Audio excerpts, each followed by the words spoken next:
Hey detectives, welcome back. We've got another mysterious case to explore. The case of Jan and Quiana Pietrzak. On October 15, 2008, 24 years old Jan Paweł Pietrzak and his 26 years old wife, Quiana Jenkins Pietrzak, failed to show up for work and stopped responding to calls. Yanni, a sergeant and helicopter mechanic who had served in Iraq, worked at the Marine Air Base Camp Pendleton. His wife, Quiana, had just begun her career in medicine at a medical center that supported pregnant black women and provided birth preparation counseling. His co-workers reported him missing to the police. When the detectives arrived at Jan's home, they found both he and Quiana dead. The house was in a state of disarray, indicating that every room had been ransacked. Investigators needed to determine who committed such a brutal act against the Pietrzaks and why. Was it a robbery or was it revenge? They had only been married for 2 months. Quiana had thoughtfully chosen August 80, 2008 for their wedding, a memorable and significant date. So Jan would never forget their anniversary. The wedding had been flawless. Even though Jan and Quiana were nervous throughout the day, Jan was captivated by how stunning Quiana looked as his bride. They rode in a convertible, expressing their love for one another. They were deeply in love, and their life together was just beginning. He treated her like a queen, always fulfilling her wishes. They had been together for years, and he even gifted her a puppy named Rambo. They just bought a big house because they are planning to have children soon. They dreamed of having many children and often imagined what their future kids would look like. Back at the scene, Jan and Quiana had been attacked in the head, their hands bound behind their backs with duct tape. Investigators later discovered that Quiana had been abused. In Jan's mouth was a sock wrapped tightly with tape, and there were shoe prints on his back, indicating that his attacker had stepped or jumped on him. There were also traces of gasoline spilled in the house, indicating that the attacker had tried to set fire to destroy evidence, but was unsuccessful near the house. Police discovered footprints and traces of alcohol. They concluded that there were at least 3 criminals. Jan and Quiana were killed by gunfire, but no shell casings or weapons were found at the scene. Valuables and jewelry were missing from the house, including wedding rings, gold jewelry, expensive watches, Quiana's bank card, and other personal items. When Marine police agents reviewed crime scene photographs to assist the local police, they noticed a critical detail. In one photo taken in the bedroom closet, they spotted a duffel bag commonly used by the Marine Corps, often called a Navy bag, which servicemen used to store military gear. One agent speculated that the attackers left the bag behind because they already had a similar one with military equipment. Agent Matt Tymons theorized that the criminals were likely Marines. Quiana's stolen bank card was used at 3:20 a.m., just a few hours after the crime, at a location about 1 kilometer from the airbase where Jan worked. This further led detectives to suspect that the incident was Marine Corps related. Police obtained ATM footage showing a man withdrawing several $100s. He wore a blue bandana, partially covering his face, and used his hand to obscure it further. He was wearing a glove with the brand Mechanics written on it and appeared to know the PIN code for Quiana's card. The footprints found near the Jan house became key evidence. Almost as valuable as a fingerprint, the patterns of the soles showed that they belonged to 2 different types of sneakers, made by Nike 9 days after the tragedy. On October 24, Jan and Quiana were buried together. Hundreds of people, including military personnel, attended their funeral. Jan's mother, Hendrik Varg, cried as she said that her son was a handsome man and that she was heartbroken to have to bury him. She shared that it was unnatural, as she had always thought that she would die before Jan. She also mentioned that they had had a wedding ceremony not long ago and that they were now in coffins. Detectives are still trying to figure out who could have hated John and Quiana so much. The Naval Criminal Investigative Service, NCIS, has assisted in the investigation by compiling a list of Marines who worked with John. Investigators have also interviewed two of his closest friends, Heidi Hansen and Matt Farrar. Two friends said Jan often bragged to his co-workers about his big house, showing off photos of his beautiful wife, and mentioning that he recently received a $30 bonus, which he kept at home along with his savings. Detectives said this may have been the reason someone broke into his house and took his money and jewelry. However, another motive was quickly discovered at work. Jan was a strict sergeant who prioritized precision and discipline. For him, the Marine Corps represented brotherhood, and he held great pride in the American flag, which he saw as a symbol of freedom. However, his communication style at work may make his subordinates unhappy. A friend revealed that Jan often had conflicts with some of his junior Marines because they did not want to follow his orders. One colleague mentioned Lance Corporal Tyrone Miller, who was under Jan's command. He hated Jan very much. And after Jan was killed, he expressed that he was happy. However, he regretted Quiana's death. Some colleagues said he might be involved in a criminal gang. Detectives wanted to find Tyrone for questioning, but found out that he was in hospital. He was injured the night before Jan and Quiana's funeral. Right near their home, the shooting appeared to have been deliberate. Coming from a drive-by shooter, detectives were convinced this incident was no coincidence and suspected his involvement in the Pietrzak family's tragedy on October 28, 20 years old. Tyrone arrived at the police station for questioning. Investigators asked him why he disliked Jan so much. He admitted that he frequently argued with Jan at work and felt he deserved a promotion, which had not happened. He believed that Jan was responsible for this, however. He also admitted that, in a way, he was grateful to Jan because thanks to Jan, he had matured during his time in service and taught him valuable lessons.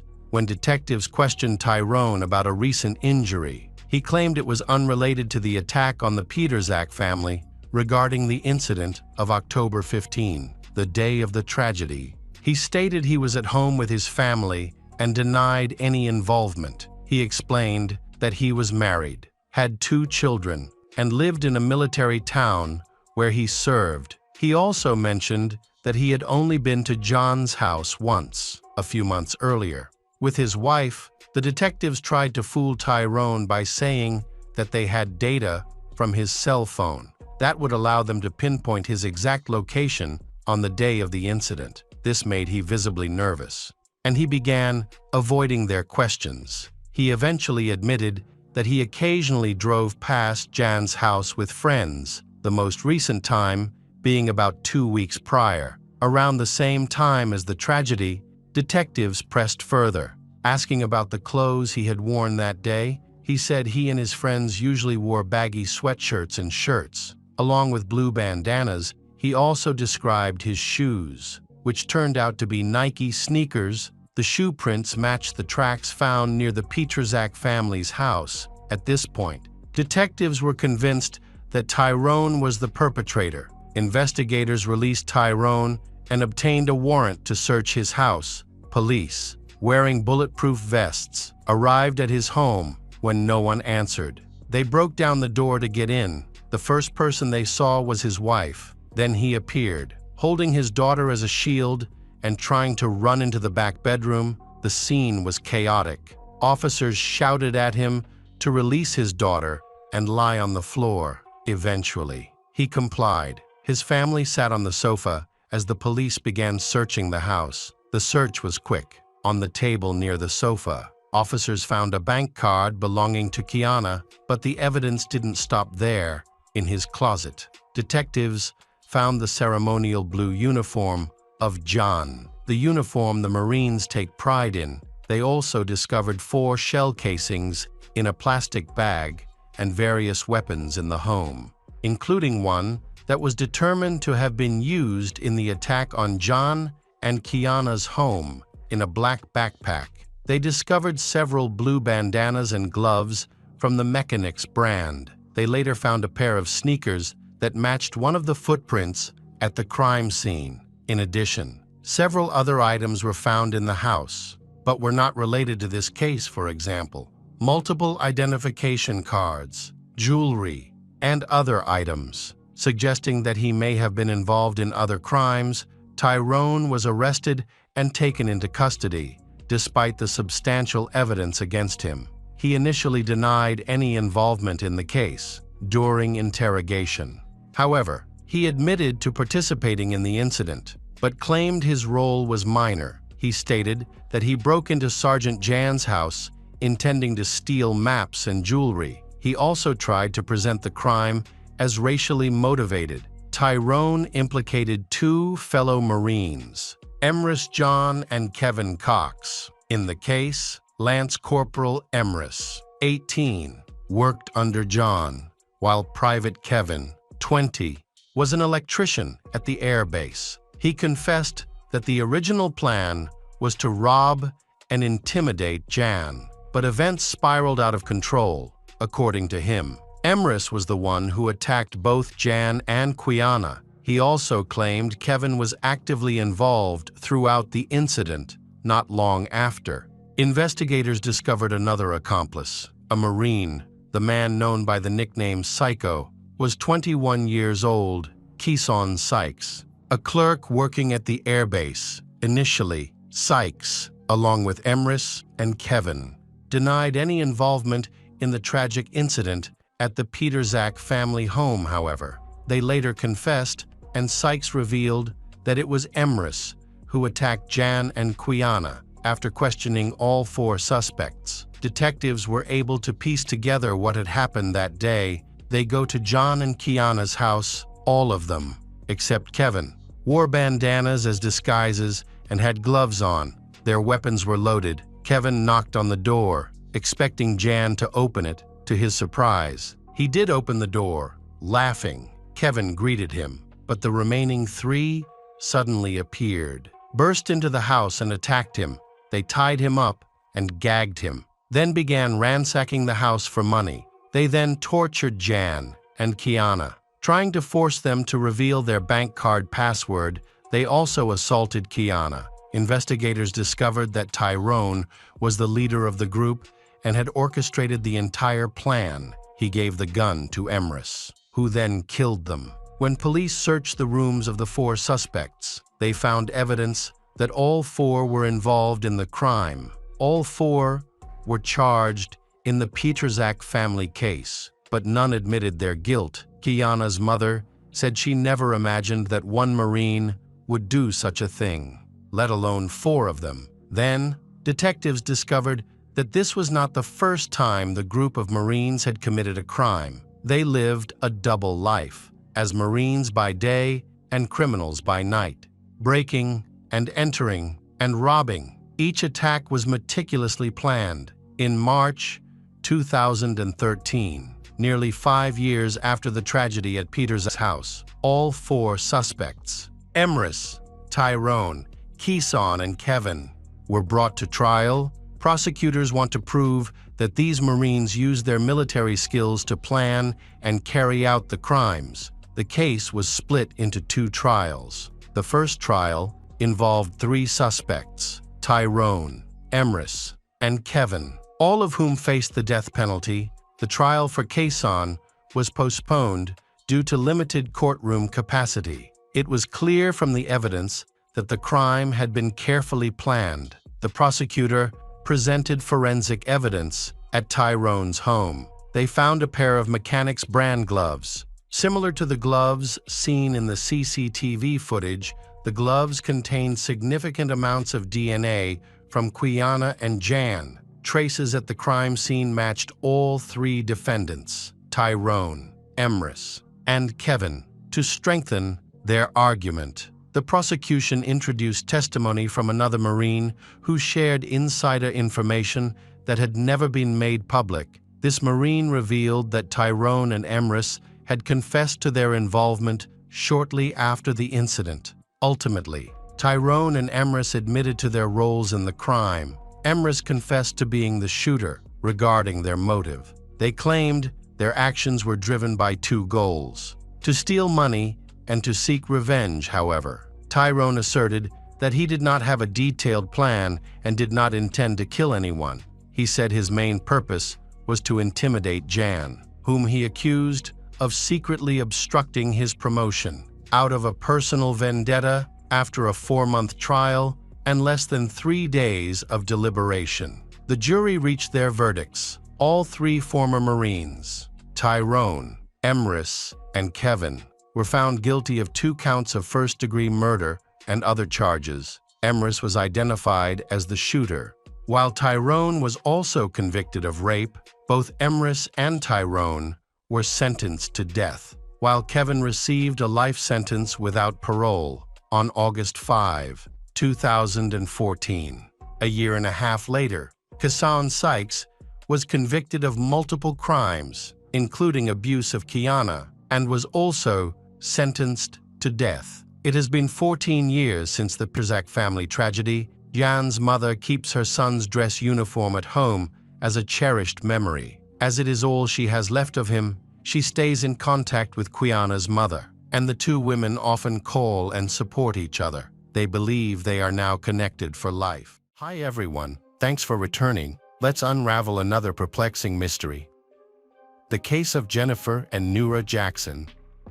On the night of June 5, 2005, Jennifer Jackson, 39, was found dead at her home in Memphis, Tennessee, United States. The night before, June 4th, Jennifer had attended a friend's wedding and returned home around 11:30 p.m. She lived in a house in a prestigious area of Memphis with her 18-year-old daughter, Nura. Their relationship was so close that they were more like best friends than mother and daughter.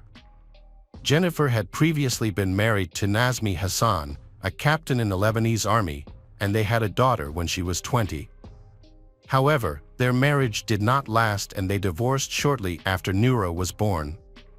Nura remained with her mother and her father did not visit often due to his work that required frequent travel. As a result, Nura grew up without a father. Jennifer worked hard to provide for herself and her daughter, which strengthened her character. She achieved a lot, bought a house and a car, and made sure her daughter lacked nothing. When Nura turned 16, her father retired early and moved nearby. They became close during this time. Unfortunately, this close relationship did not last long. Just a year later, her father was murdered in his store. The crime scene provided no clues and the case remains unsolved. After this tragedy, Nura changed a lot. She started skipping school, going to parties frequently, rarely coming home, and relying solely on her mother for financial support. Nura's mother, Jennifer, felt frustrated and did not know how to help her daughter. Although she tried to guide Nura, nothing seemed to work. Friends advised Jennifer to wait out this challenging period, saying that such behavior was common among teenagers and that things would eventually improve. Trusting their advice, Jennifer chose to take a step back. However, tensions within the family remain high due to Nura's defiance until a new horrifying event occurs. At approximately 5 a.m. on June 5, 2005, neighbors heard a loud and persistent knocking on the door. They were still asleep, confused as to who could be visiting at such an early hour and worried that something was wrong. The neighbors lived across the street from Jennifer's house. When they opened the door, they found an 18-year-old girl named Nura screaming, saying that someone had broken into their house. The neighbor then took out a gun for protection and followed Nura to Jennifer's house.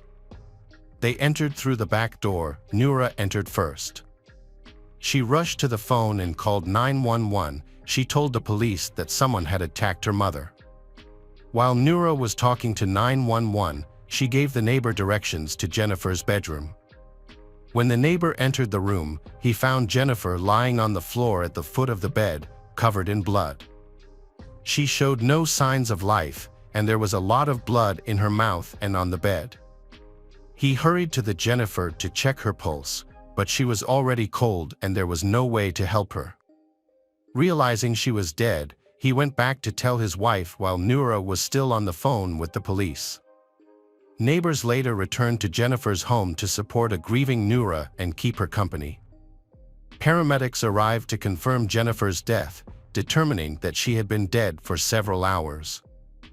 Forensic experts began examining the crime scene, while police questioned Noura, who may have been the only witness to her mother's attack. Noura said that she came home from the party around 5 in the morning and found someone breaking into the house. Worried about her mother, she quickly ran to Jennifer's bedroom, where she found her unconscious. Noura then ran to a neighbor's house for help, saying that she didn't see anyone in the house. During the investigation of the crime scene, police observed a broken window on the inner door that connects the kitchen to the garage, with shards of glass scattered on the kitchen floor. It appeared that the window had been broken from inside the house rather than outside. All entrance doors were locked with no apparent signs of forced entry. Experts noted that it seemed Jennifer was attacked while sleeping in her bed, leaving her unable to defend herself. The situation appeared staged as a break-in, but there were inconsistencies. The hole in the window was positioned much higher than the door lock, making it impractical for an attacker to reach the door handle and open it. Upon further investigation, the police discovered a second hidden lock near the broken glass, which was easily accessible. This lock, equipped with a concealed hinge on the door frame, could not be seen from outside, indicating that the attacker was familiar with the house. On the kitchen floor, police found bloody boot prints and drops of blood. In the bedroom, blood covered the bed, and Jennifer's body was on the floor, suggesting she was attacked while in bed and then dragged to the floor. The attacker inflicted over 50 wounds on Jennifer's head. There was also a wicker basket present, reminiscent of other crime scenes where criminals cover the victim's face to prevent them from seeing the attacker. The situation seemed suspicious. On the surface, the house appeared affluent, much like the surrounding neighborhood where the victim lived, which could have attracted burglars. However, nothing was stolen. Valuables were clearly visible throughout the house. There was no sign of struggle, and the woman had not been sexually assaulted. So what was the motive? The brutal nature of the attack on Jennifer suggested a personal vendetta. Consequently, police began to investigate her life more closely to identify potential suspects. At the same time, the police searched the area around the house, interviewing neighbors and looking for surveillance cameras that might offer critical evidence. Unfortunately, at that hour, all the nearby residents were still asleep. No one witnessed the attacker or heard anything unusual. Additionally, there were no nearby surveillance cameras to provide any leads. Police learned from Noura that Jennifer had broken up with Mark Irwin shortly before her death.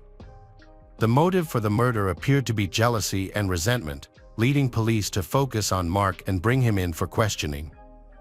During the interview, Mark expressed the pain of the breakup to him, saying that he loved Jennifer and would never hurt her. Mark said that he called Jennifer around midnight to discuss personal matters, hoping to mend their relationship, but she did not answer. Assuming she was asleep, he decided not to bother her and went to bed. Mark mentioned that he stayed at his house that night, which was quite a distance from Jennifer's house, at least an hour-and-a-half drive. Although he lacked a solid alibi, he seemed genuinely distressed and cooperated fully with the investigation, passing a polygraph test. Police also tracked his car and phone, confirming that he did not leave his local area that night. This evidence led to Mark being cleared as a suspect in the murder. Noura said that her mother's second husband, whom Jennifer divorced in 2001, was abusive. He had threatened Jennifer and had once pointed a gun at her mother. Noura suspected that he was involved in her mother's murder. Police investigated this lead but discovered that he had an alibi for the time of the murder. After interviewing Jennifer's relatives, police determined that she had no enemies. Instead, all the evidence pointed to Murdaugh, who had been arguing with her mother recently. Murdaugh may have staged the crime. She may have had a motive to kill her mother to inherit her mother's money. During the investigation, it became clear that Murdaugh was a troubled teenager. She not only had a habit of attending parties but was also frequently smoking marijuana. Murdaugh had a short temper, often displayed aggressive behavior, and would resort to using foul language. She demanded money and, when denied, would resort to physical aggression. Additionally, there was a conflict between Murdaugh and her mother regarding the inheritance from her father. Murdaugh wants to sell the property quickly for cash, while her mother wants to keep it. Police suspect Murdaugh is involved in the crime and have summoned her for questioning. Murdaugh repeated the story she had told earlier. She had attended a party and returned home around 5 in the morning to find her mother brutally murdered. She claimed she had nothing to do with the crime. However, the police soon realized that her story was not entirely accurate. After checking her bank card activity and surveillance camera footage from her car, they discovered that at 4 in the morning, she had stopped at a 24-hour store to buy a first aid kit. The kit was later found in her car, but Murdaugh had not reported it. Forensic experts determined that her mother's time of death was between 1 a.m. and 3 a.m. A review of Murdaugh's phone records showed that she was at her mother's house at the time of the murder, with details that matched the timeline perfectly. In addition, Murdaugh had a small cut on her left hand, which she could not explain. Experts believe the wound may have occurred while she was holding a knife to stab her mother. Murdaugh said she did not tell police about the trip to the store because she did not think it was important. The police interviewed the friends who were with Murdaugh at the party, and they stated that she left early, around midnight, and no one else saw her after that. They also mentioned that there was no beer at the event. Murdaugh had claimed at the party that she had opened drinks and shared increasingly bizarre stories, including singing, spilling beer, getting minor injuries, rescuing a stuck cat, and burning herself while cooking. During the investigation, it was observed that Murdaugh was wearing a warm, long-sleeved sweatshirt that nearly covered her hands, despite it being hot outside. She also had a band-aid on her hand and appeared to have wet hair, suggesting she had just showered. During the interrogation, police asked Murdaugh why her hair was wet and why she was wearing a sweatshirt. Murdaugh insisted she hadn't showered and that she often wore sweatshirts, even in warm weather. However, her friends disagreed, stating that she typically didn't dress that way. The police could not find the murder weapon or any bloody clothes that could link Murdaugh to the crime at the time of the attack. They did discover drops of Jennifer's blood on the porch, indicating that the assailant had left the house with blood on them and had likely disposed of the knife elsewhere. As a result, the Murdaugh Jackson was arrested and charged with Jennifer's murder. Bail was set at $500,000, which Murdaugh could not afford, leaving her in prison awaiting trial, facing the possibility of life imprisonment. During the trial, the prosecution argued that Murdaugh killed her mother due to constant conflicts over Murdaugh's lifestyle, which included partying, skipping school, sex, and drug use. Jennifer refused to give Murdaugh money, which angered her and prompted her to kill her mother to gain access to her assets. Witnesses spoke of a troubled relationship between the two. Jennifer's sister said that tensions had escalated a week before the murder, when Jennifer told Murdaugh that she needed to change her lifestyle or leave the house. A friend who attended the party with Murdaugh claimed that Murdaugh expressed feelings of hatred toward her mother. A cousin shared that Murdaugh asked about inheritance and life insurance, which raised suspicions. A neighbor reported that Murdaugh had angrily demanded money from her mother just a week earlier. Additionally, evidence suggested that there was a dispute regarding the sale of her father's car. The prosecution argued that there had been a staged break-in and that phone records showed Murdaugh was home at the time of the murder. The prosecution presented evidence that Murdaugh had left the party early and spent about 3 hours at home before going to get a first aid kit. While Murdaugh claimed she had been driving around town, phone records showed that she had actually been at home. She claimed that she had left her phone at home, but this was disproved when she called a friend from the store. The friend confirmed that Murdaugh had called him at 1 a.m. on her home phone and hung up immediately. The prosecution argued that she hung up because she was afraid of being discovered after mistakenly calling from her home phone. The prosecutor pointed to inconsistencies in Murdaugh's story, such as the sweatshirt and the cut on her hand. It was determined that she had gone to Walgreens at 4 a.m. to purchase a first aid kit for her cut, which included antiseptic and bandages. Surveillance footage from the store showed Murdaugh asking for tissues at the counter to wipe away the blood, suggesting she had a fresh, bleeding wound. The prosecutor argued that Murdaugh had worn the sweatshirt to cover her cut but was unsuccessful, as police had noticed the bandage on her hand. During the trial, a recording of Murdaugh's 911 call was played. The prosecutor highlighted a peculiar moment. When asked if her mother had been shot, Murdaugh confidently replied no, even though she was in a panic and likely couldn't tell the difference between a gunshot and a stab wound.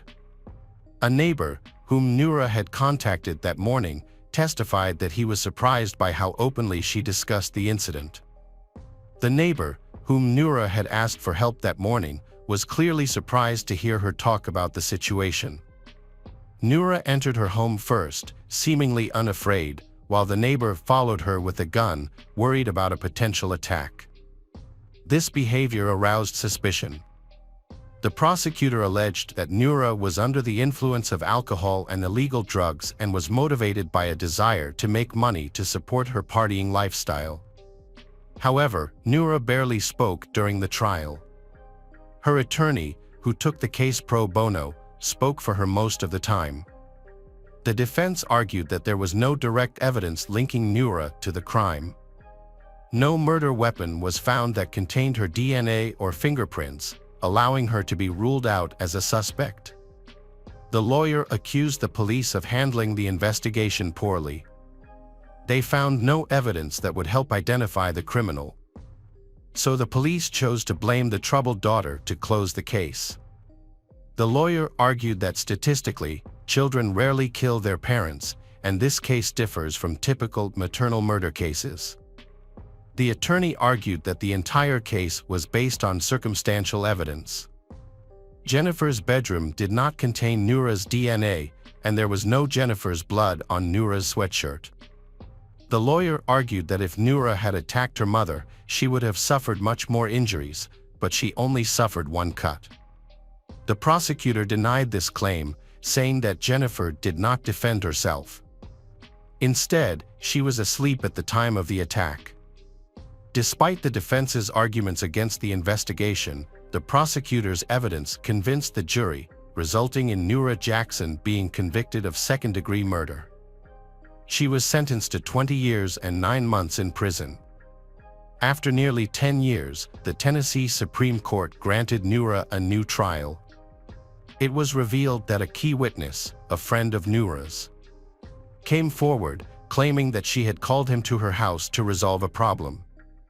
That night, the witness had also used drugs, which may have affected his judgment, and the prosecutor was charged with withholding this information during the trial.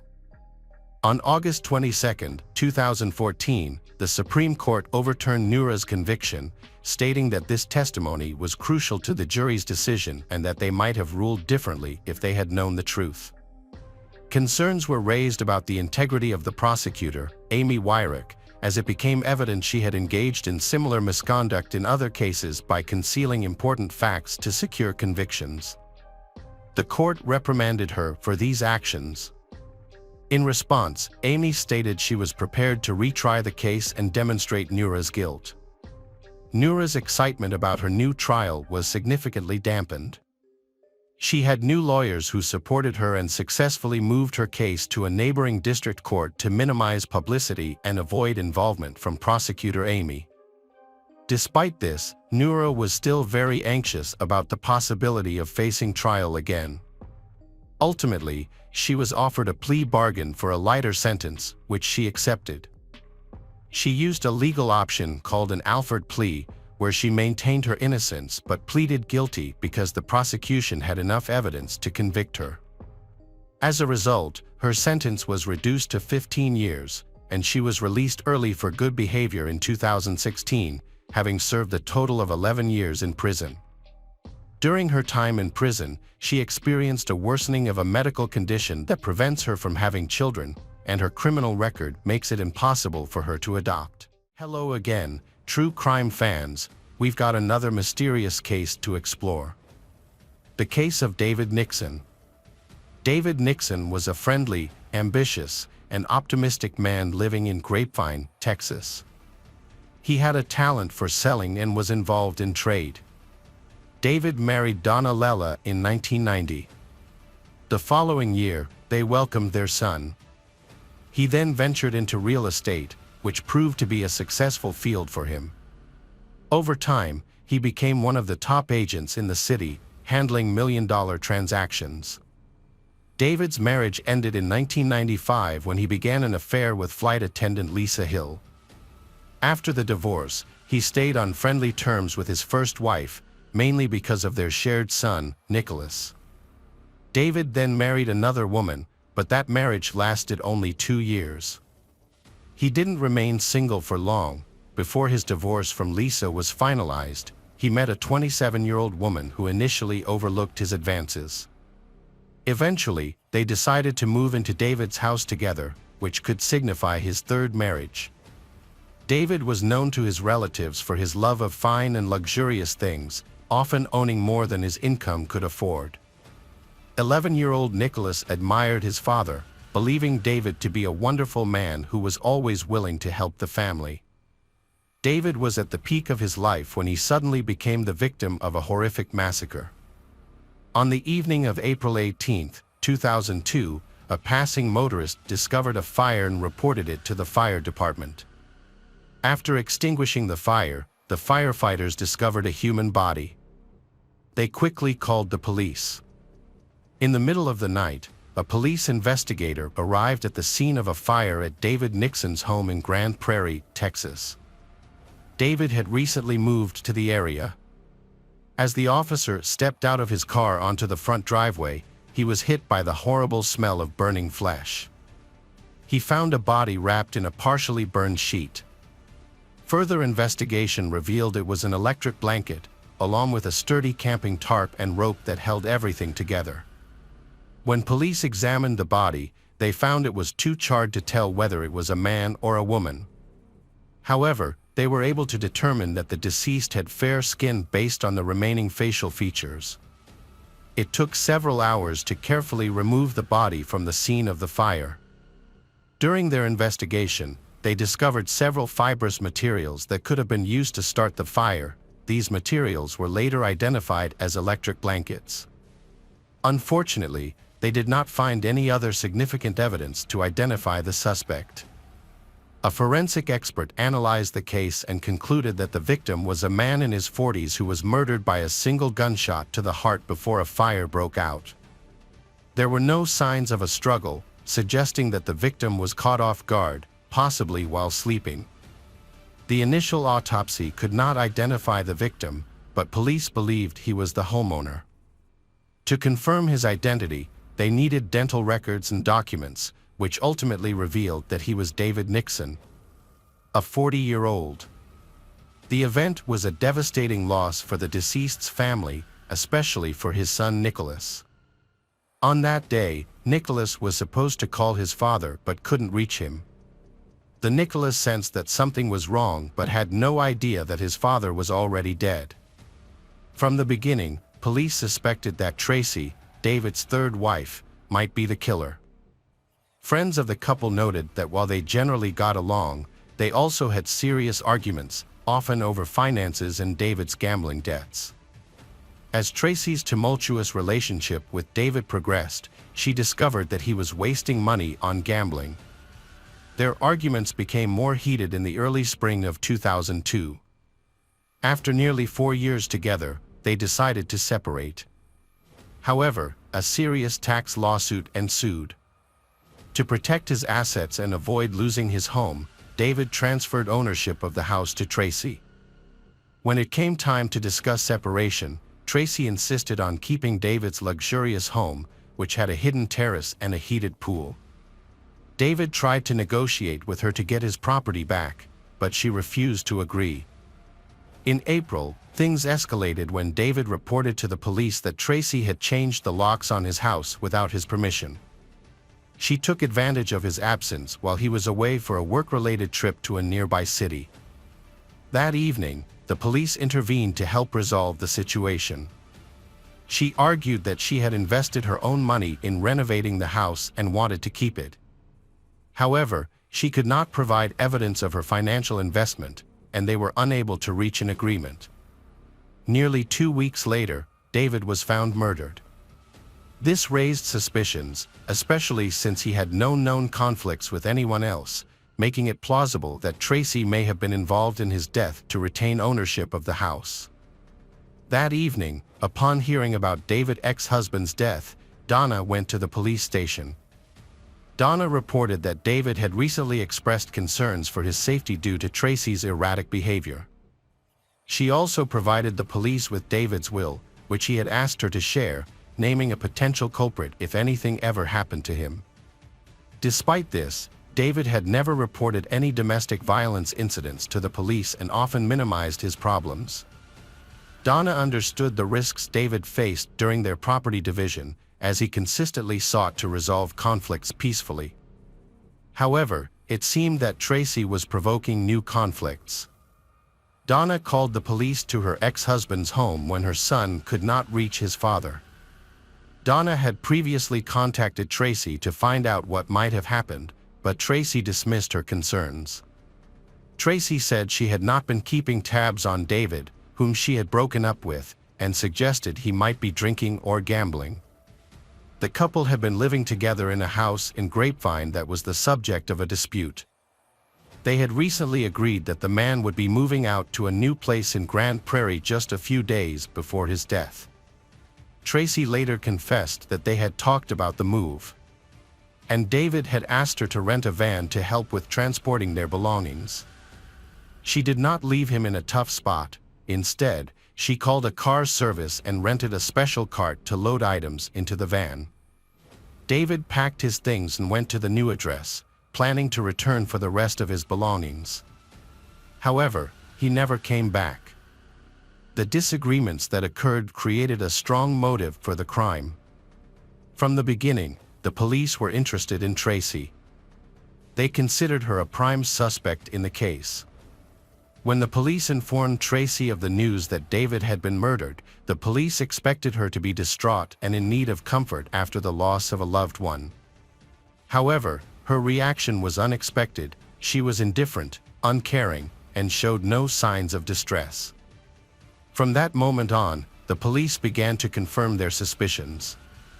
Tracy revealed that she and David had had a serious disagreement in the months before David's death. With tears in her eyes, she shared that just before these events, she had lost her child, which made the situation worse. Last fall, Tracy discovered she was pregnant, which coincided with the decline of their relationship. In addition, she was dealing with health issues that contributed to her emotional struggles. Realizing that it was not the right time to have a child, she chose to terminate the pregnancy. Despite her decision, she still held David responsible for the loss of the child. It's important that police found no evidence of Tracy's pregnancy, as there was no documentation to support her claims. Everything was based solely on her statements.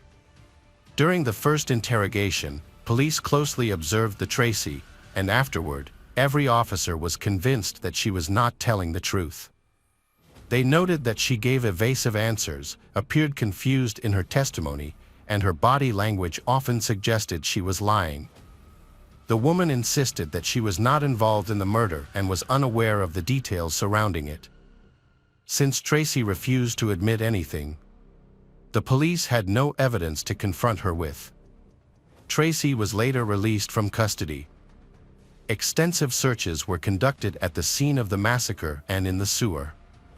However, much of the evidence was washed away by the fire department's efforts to extinguish the fire. Key clues included tire tracks that matched the tire tracks of the truck Tracy had rented for David's move. Small fibers of fabric similar to those used to wrap the body were also found in the sewer. It appeared that the killer had attempted to dump the body in the sewer but was unsuccessful. Although most witnesses described Tracy in a negative light, this information was not enough to make an arrest or charge. Police began reviewing surveillance camera footage near David's home. That same day, they captured footage of a young woman who closely resembled Tracy near a store not far from the residence. Although the footage was limited, it helped police reconstruct the events. After reviewing dozens of hours of video, they identified a distinctive yellow truck that had stopped near the murder scene. The tire tracks from the truck matched those found at the crime scene. They then followed the truck to a nearby driveway. Additionally, 3 days after David's murder, they spotted a white Lexus, similar to Tracy's, driving in the area. The same woman was recorded walking past the store entrance. She made a purchase and left, and store employees reported that she had purchased a large amount of cleaning products, which raised suspicion. Police recognized Tracy and began communicating with her more frequently. Despite this, she maintained that she had nothing to do with the murder and claimed that the recordings the police found were fabricated to frame her and speed up the case. Tracy gave an alibi, saying she was at her parents' house in Arlington during the time. However, police were unable to find any witnesses to confirm her whereabouts because her relatives were away. Needing more evidence to prosecute, police searched Tracy's home. They believed Tracy killed David while he was sleeping by shooting him in the heart. Forensic experts believe David may not have had time to react while he was asleep. After David's death, Tracy immediately purchased a new mattress. A shopping list from a hardware store indicated that Tracy may have been involved in the events surrounding David's death. Donna believed that the only motive for the murder was the house itself. Tracy argued that David's death would not have benefited her financially and that she deserved to inherit his house. She claimed that there was no insurance policy in David's name that would have made her the beneficiary. Since they were not legally married, she could not claim any other assets. The motive for the crime is believed to have been both money and revenge for the breakdown of her relationship. After the murder, Tracy is said to have used a yellow styrofoam truck to transport David's body. It is suspected that she planned this from the beginning to divert the investigation. Using the truck, she moved the body by loading it onto a trolley secured with straps. Tracy then took the body to the construction site of a new home. Evidence, including fabric fibers, suggests that she attempted to dispose of David's body by throwing it into the sewer at the construction site, but was unsuccessful. She left the body on the ground and returned 2 days later to carry out her plan. During this time, she was recorded on surveillance cameras several times. She then planned to dispose of the body by cremation. Tracy wanted David to be completely burned, so she wrapped his body in several layers of electric blankets. Unfortunately for her, a passerby discovered the fire and alerted the fire department. Had her plan succeeded and gone undetected, she could have disposed of the body by throwing it into a storm drain. However, fate intervened and she was unable to carry out her plan. The next day, after returning to the police station a second time, Tracy was arrested and charged with the murder of David Nixon. During a preliminary hearing, the judge granted her bail but required her to wear an electronic monitoring device until the murder trial began. Despite her guilt, Tracy had many supporters, including Roland Taylor. Roland, a local dentist and neighbor of the couple, was originally from the United Kingdom but had settled in Texas. He and Tracy had been friends for a long time. Although he had heard many accusations against her, he was convinced that Tracy was the opposite of what people claimed. He believed that David's gambling debts had created many enemies who might want to harm him. He had spent a large amount of money at the casino, which suggested that police should consider other suspects with stronger motives. After investigation, it was discovered that David had no debts. Although he occasionally borrowed money and lost money at the casino, he always paid back the money to his creditors. This made that theory absurd. Roland and Tracy then had a romantic relationship after she was released on bail, which led to their engagement. He was determined to fight for justice and freedom for the woman he loved. He helped her find a competent lawyer. And in 2005, Tracy hired a criminal defense attorney who, although experienced, had only handled 3 murder cases. However, he believed that the evidence against Tracy was completely circumstantial and believed that he could successfully secure her acquittal. The defense argued that she had been arrested within the first 36 hours of the investigation, too early to thoroughly consider all potential suspects and properly assess her possible involvement. Typically, an arrest would occur when there is clear evidence, such as a criminal caught in the act with a weapon. However, this was not her case. Investigations generally take longer to effectively identify and narrow down suspects. The defense viewed the police actions as an attempt to quickly close the case by blaming the first person they encountered.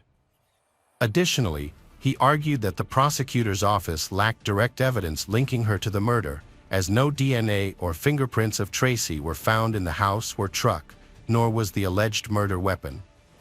A gun discovered. The prosecution relied on the testimony of several individuals who believed Tracy was guilty from the start due to her conflict with David. Their relationship was tumultuous. Shortly before his death, David had filed a restraining order against Tracy and stopped contacting her, even though they lived in the same home. Family members noted that David had tried to distance himself from his ex-wife. The attorney learned that the police had video footage of Tracy's interrogation and requested a copy. After reviewing the material, the defense attorney became convinced that the police used deceptive tactics to pressure Tracy into providing answers. The defense argued that the Supreme Court had intentionally portrayed Tracy in a negative light from the start. One of the prosecution's key pieces of evidence was video footage of Tracy abandoning her white Lexus, moving into a rental truck, and purchasing cleaning supplies at a store near where the body was discovered. By contacting the store clerk and obtaining a receipt from the woman in the video, it was discovered that she had used a discount card. The card was registered to Tracy, saving her 19 cents on her purchase. Tracy claimed that she did not remember having the card and insisted that she would not have left such evidence behind if she were trying to move around the city undetected. Tracy believed that she had been set up. Police believed that the cleaning products found during the search of the house matched those from a local hardware store. The defense attorney has offered several theories to explain David Nixon's death. One theory is that he may have been the victim of a robbery, while another suggests that the attack may have been a targeted attack on a gambling broker over debt. The defense has also pointed to other potential suspects who seem more likely than Tracy. One of these suspects is Jerry, a longtime friend of David's. They had vacationed together at a lake house, and Jerry frequently visited their home, where he knew Tracy well. The woman suggested that Jerry may have borrowed money from David, which could have been a motive for the murder. The police decided to investigate Jerry, who quickly admitted that he understood Tracy's attempt to blame him. He was an easy target because he was a close friend of David's. Although he occasionally borrowed money from David, he denied any involvement in the case. According to Jerry, he sold his old car 2 months before the tragedy because he needed money. He asked David for a large sum of money, and David agreed to help him. However, after Christmas, Jerry paid David back all of the money. Jerry did mention that he and David had planned to have a drink that day. The last time he heard David's voice was early in the morning of the day David was murdered. On the morning of David's murder, Jerry and David spoke on the phone and made plans to meet. However, David never showed up and stopped answering his phone. It was only later that Jerry discovered what really happened. Jerry claimed that he had not seen David that day and that since there was no debt between them, He had no reason to commit the crime. When this lead failed, Tracy pointed to another potential suspect, David's first wife, Donna. Just 2 months before his death, David had purchased a $500,000 life insurance policy in New Mexico, naming their son as the primary beneficiary and Donna as the secondary beneficiary. Since the boy was too young at the time, Donna received the payout after David died. Tracy was not named on these policies, leading her to believe that Donna would benefit from David's death. After David's death, Donna received a small sum of about $10,000, which would help her support her son. She found it absurd to think that the money was a motive for the murder, noting that David would have paid her more in child support while he was alive. Meanwhile, Nicholas's son insisted that only Tracy could have harmed his father, as he had witnessed their violent arguments. Tracy's attorney argued that the prosecutor's office lacked solid evidence against her and that police had not thoroughly investigated other potential suspects since David's murder. Tracy and her attorney eventually went to trial, confident of their chances of winning because they had dismissed the prosecutor's allegations. However, the prosecution was convinced of Tracy's guilt, describing her as an unstable and aggressive. The motive behind the case centers on a house, which poses a serious threat because the David may contest the re-registration of the property in Tracy's name and reclaim it. The attorney repeatedly argued that the charges lacked forensic evidence. There were no witnesses and the murder weapon had not yet been found. The defense believed that the available evidence would not be sufficient to support the charges. Tracy believed that the case was a carefully orchestrated plot, asserting that she had been wrongly accused. She felt that the police had not investigated the case thoroughly. The prosecutor had important information from Nicholas, the David's son. Nicholas claimed that his father had kept the same pistol in a safe in the bedroom of the home David shared with Tracy. However, police were unable to find the weapon for ballistics testing. Nicholas believed that Tracy had opened the safe, used the gun, and then discarded it. Tracy, on the other hand, claimed that David had never kept a pistol in the home and that she had never seen one. However, she could not explain why she had purchased a new mattress so soon after David's death. It appeared that the old mattress had blood on it and had become a crime scene. The prosecution said that the store staff recognized Tracy and confirmed that she had purchased a large quantity of cleaning products that could be used to remove blood. They advised Tracy to use hydrochloric acid, but it was not available in stores, so they suggested she order it online. She also purchased other items, all of which were later found in Tracy's home during a search. The prosecutor's office believed that the evidence allowed them to piece together the events of the case. The defense attempted to suggest that Donna could be the likely killer due to her strong motive. However, Nicholas's mother only received $10,000, which was insufficient to consider a violent act. They also tried to implicate David's second wife, Lisa, in the murder. Police conducted a thorough analysis of potential involvement by Donna and Lisa, examining cell phone records and geolocation data. Ultimately, they found no connection to the crime. Additionally, both Donna and Lisa had a positive relationship with David, which was confirmed by numerous witnesses. They also had credible alibis, and Lisa had no motive whatsoever. By the end of the trial, Tracy's confidence had plummeted. She expressed her frustration by saying, "I don't believe in justice anymore. I don't know how I'm going to feel after this." The trial lasted 2 weeks, and the jury found Tracy guilty of murdering David Nixon.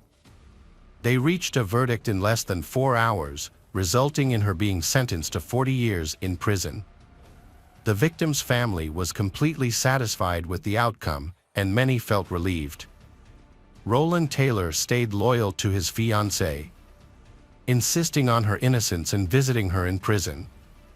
With his support, Tracy filed an appeal, but it was ultimately denied. She will be eligible for parole in 2024 when she turns 55. Hello again, true crime fans. We've got another mysterious case to explore. The case of Polly Klaas. Polly Hannah Klaas was born on January 3, 1981, in Fairfax, California, USA. Her family included her father Mark, mother Eva, and younger sister Annie. After her parents' divorce when she was very young, Polly and Annie lived with their mother in Petaluma, California.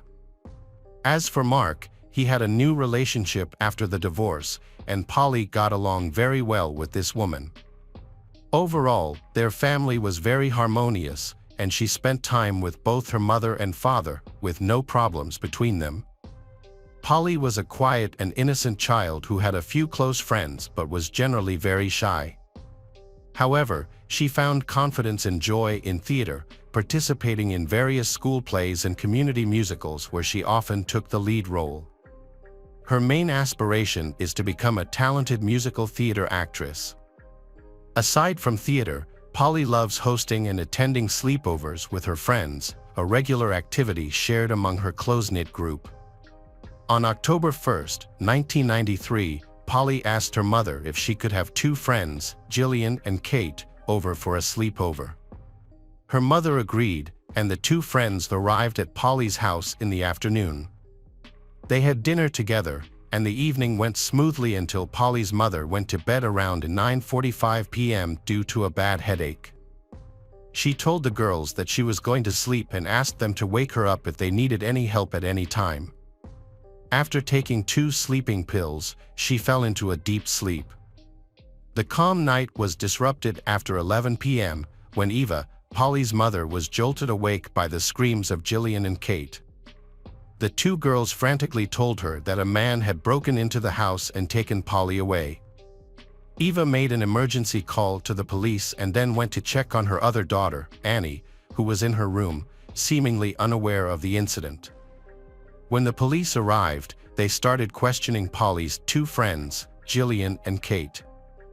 The girls explained they were in a room, select on a Halloween costume and just having fun. As the night wore on, around 11 p.m., Polly suggested it was time to go to bed, and her friends agreed. She offered to get the inflatable bed she and her mom had set up earlier so the 3 could sleep together. However, when Polly opened the door to her room, a man was standing in front of them, holding a knife and not wearing a mask. Since Halloween approached, 3 girls initially thought man's threatening claims were a prank and burst into laughter. However, the man's facial expression quickly turned to anger, causing them to realize the situation was more serious.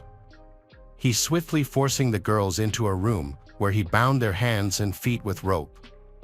When questioned about who lived in the house, all 3 girls, including Jillian and Kate, provided the same answer: Polly. Next, the man removed the pillowcases from the pillows and placed them over Jillian and Kate's heads, preventing them from seeing. He instructed the girls to count up to 1,000, assuring them that he would temporarily take Polly away but return her shortly. Unbeknownst to the man, the girls peered through gaps in the pillowcases and noticed his swift departure. Then, they attempted to release themselves from the restraints. After about 30 minutes of struggle, they managed to break free. Upon escaping the room, they immediately sought out Eva to inform her that her daughter Polly had been taken by the man. Jillian and Kate provided the police with a detailed account of the events. They also gave a brief description of the man, who had not worn a mask and covered his face, allowing the girls to get a clear look at him. As a result, the police were able to create a sketch of the suspect to aid in the search. The investigation at Polly's house did not yield much evidence. Several footprints were found, but they all belonged to Polly, her family members, or friends who had visited the house recently. However, some unusual fibers were discovered on the carpet, which did not match the carpet in Polly's house. Further analysis revealed that these fibers likely came from the carpet of a vehicle. The police then analyzed the cars of individuals who were known to the family and had visited the house, but none of them matched the fibers. This led to the assumption that the fibers were from the kidnapper's vehicle. A palm print was discovered at the scene. At that time, Fingerprinting and DNA technology had not yet advanced to the point where it could be compared to a database. However, the print was preserved for potential future use if a suspect was later identified. In Polly's room, a piece of fabric resembling silk was also found. The fabric had a distinctive pattern and appeared to have been cut from a garment with scissors. The police believed this fabric could serve as a valuable clue in the future. A hair was discovered, but its origin remained unknown since DNA analysis was not advanced enough to thoroughly examine it at the time. Polly's case generated one of the largest searches in the United States at that time. Thousands of volunteers joined the search, with 4,000 people combing neighborhoods, vacant lots, and large estates near her home. The police also attempted to locate drivers matching the suspect's description, but all did not bring any results. The police had a narrow 24-hour window to locate Polly after her disappearance, as chances of finding her alive would significantly decrease beyond that time frame. To expedite the investigation, they handed the case over to the FBI and launched an urgent search. However, as the days went by, hopes of a safe recovery of Polly began to dwindle. During the investigation, police inquired about witnesses in the neighborhood, asking if anyone had seen anything unusual on the night of the abduction. Several neighbors reported seeing a suspicious individual lurking around the area, describing him as peculiar-looking. They didn't think much of it at the time because they had no reason to believe the man was capable of committing a serious crime like kidnapping. As a result, they failed to report the incident to the authorities. The police shared a sketch of the suspect with the neighbors, based on a description provided by Polly's friends. The neighbors all recognized the man in the sketch. In a separate investigation, the police also questioned the teachers and staff at Polly's school to see if anyone knew the man or had any information about Polly's disappearance. Unfortunately, no one at the school had any knowledge about the man or the incident surrounding Polly's disappearance. The staff members all had alibis for the time in question and none of them matched the description or resembled the sketch of suspects. The police have conducted a thorough and comprehensive investigation of the case, they comparing a fiber found in Polly's house to the car mats of teachers and school staff vehicles, but unfortunately, no matches were found. Over time, feelings of hopelessness and fear grew, not only for Polly's family but also for the authorities and the general public. Everyone is concerned about the threat this criminal may pose to society, so they demand that the police quickly solve the case. To gather more information, a $200,000 reward was offered to anyone providing information that could aid in locating Polly. This reward was funded by actress Winona Ryder, who also held a press conference to publicly appeal kidnapper for Polly's safe return. At the time, the internet was still in its early stages, and law enforcement agencies, including the police and the FBI, were unfamiliar with using the internet to locate missing persons. To assist in the investigation, 3 individuals from California took matters into their own hands. They created and posted a picture of Polly, a sketch of her suspected kidnapper, and an advertisement for a reward for any information that could lead to her safe return.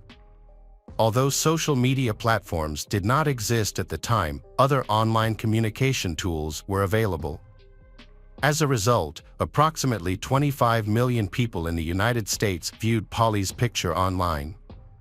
Initially, FBI investigators believed that the internet could play a crucial role in the investigation.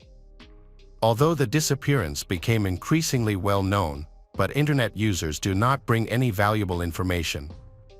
However, this has attracted many volunteers to help, and telephone switchboards were established with hundreds of information every day. This thing also brings hope in the families of other missing children, who reached out to Polly's family to support and assistance, hoping that by working together, they might be able to find their own missing children. The investigators were growing increasingly frustrated. It has been many weeks since Polly was kidnapped, and they had yet to uncover any leads. The identity of the kidnapper remained a mystery, and without any DNA evidence, they were unable to make a match. Not even a hair or palm print had been left found, leaving them feeling helpless. Finally, a new breakthrough in the case has come.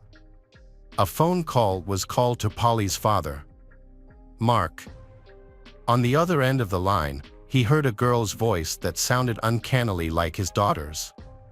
She claimed to be Polly and told Mark that she was being held at a hotel. The kidnapper had momentarily left her alone, and that's why she was able to contact he. However, before Mark could glean any more information, the girl hung up. Mark immediately rushed to the police station to tell the news. Unfortunately, the FBI at the time lacked the advanced technology to track a call that had already been disconnected. All they could do was wait anxiously for the kidnapper to make another move, so they can only sit and wait for a new call, hoping to trace it. A few hours after the first call, the same girl who had spoken to Mark called again. The police managed to trace the call, but found it odd that the location was not a hotel, as the girl claimed, but a residential neighborhood. When officers arrived and knocked on the door of the house where the call originated, they discovered it was a prank. It turned out a teenage girl, close to Polly's age, lived there, so their voices were similar. She explained that her friends had dared her to do it. The girl was not arrested or taken to the police station. Instead, her parents were advised to monitor her behavior and remind her not to joke about such serious issues. On November 28, 1993, nearly 2 months after Polly disappeared, police received a call from a woman. She reported that she found 3 suspicious items on a several-acre plot of land she owned. The police, along with the FBI, went to the location and found 3 critical pieces of evidence: a piece of silk identical to one in Polly's room, a pair of ballet shoes that Eva claimed were missing from the house the night Polly vanished, and some duct tape. These evidence led the police to suspect that Polly might have been in the area. Before all this evidence was discovered, on the day Polly disappeared, the same woman went to the police to report a problem. Strangers had been wandering onto her plot of land. She owned a lot of land, which was mostly forest, and had only one small house inside. Although there were signs indicating it was private property, there was no fence to keep people out, so many unknowingly crossed onto her land. Although her land had many intruders, but one particular out in her memory. On the night Polly was abducted, a man drove up to her house in his car, which got stuck in the mud. The nanny, who was caring for the woman's son, was the first to notice the man but didn't approach him because she was too scared. The homeowner also didn't approach him, as she thought he looked angry. They decided to call the police. When the officers arrived, they interrogated the man about why he was there. He explained that he hadn't realized it was private property and promised to leave quickly. However, he requested their assistance in getting his car out of the mud. The officers noticed that the man seemed very nervous, scared, and sweaty, and he also appeared to be under the influence of drugs. Since they were unable to conduct a drug test at the time and the man was not acting aggressively, they were unable to arrest him. The officers helped him out of the mud, and he eventually drove away. This man was Richard Allen Davis, born in 1954 in San Francisco, California. His childhood was troubled due to the violence inflicted by his parents. When he was 12, his parents separated. His mother completely disowned him, saying she wanted nothing to do with him, and left him with his father. Richard's father was very irresponsible, often leaving the house for hours or even days. Richard was frequently left alone, sometimes staying with neighbors and sometimes staying with some of his relatives. During his teenage years, Richard began engaging in criminal activities such as stealing and fighting, which led to several months in reform school. At 17, Richard committed a violent robbery that almost resulted in the victim's death. The judge offered him a choice: go to reform school or join the U.S. Army. Richard chose the Army but was dishonorably discharged in less than 2 years. As he grew older, his criminal record grew longer. Around the age of 20, He was sentenced to 15 years for robbery and kidnapping, but was released after 1 year on parole for good behavior. During that period, Richard was troubled by another accusation. Many of his friends suspected him of killing a 19-year-old girl named Marlene, even though the police acknowledged that she had left voluntarily. However, those close to Marlene believed Richard was responsible for her death, occurring the night they attended a party together. These were merely rumors, with no evidence to support them. When Polly went missing, Richard was having a difficult time, and he had no fixed address, so his whereabouts were unclear.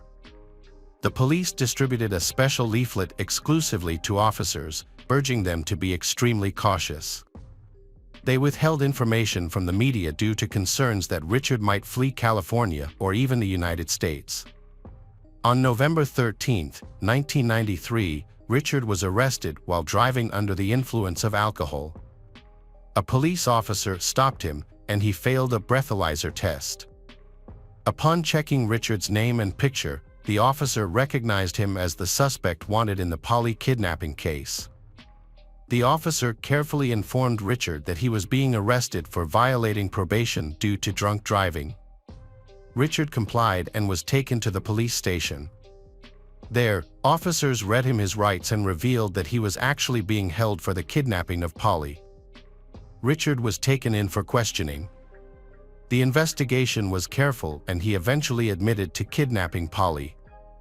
His palm print matched exactly with the one found at Polly's house, and carpet fibers from his car matched those found in the house. Polly's friends were brought to the police station for questioning and immediately identified Richard as the kidnapper. Additionally, a piece of silk identical to one found in Polly's room was discovered in his car and on the piece of land of the woman who reported the incident to the police. All evidence pointed to Richard, leading he to finally confess. He explained that he had been using substances with friends that day and felt unwell.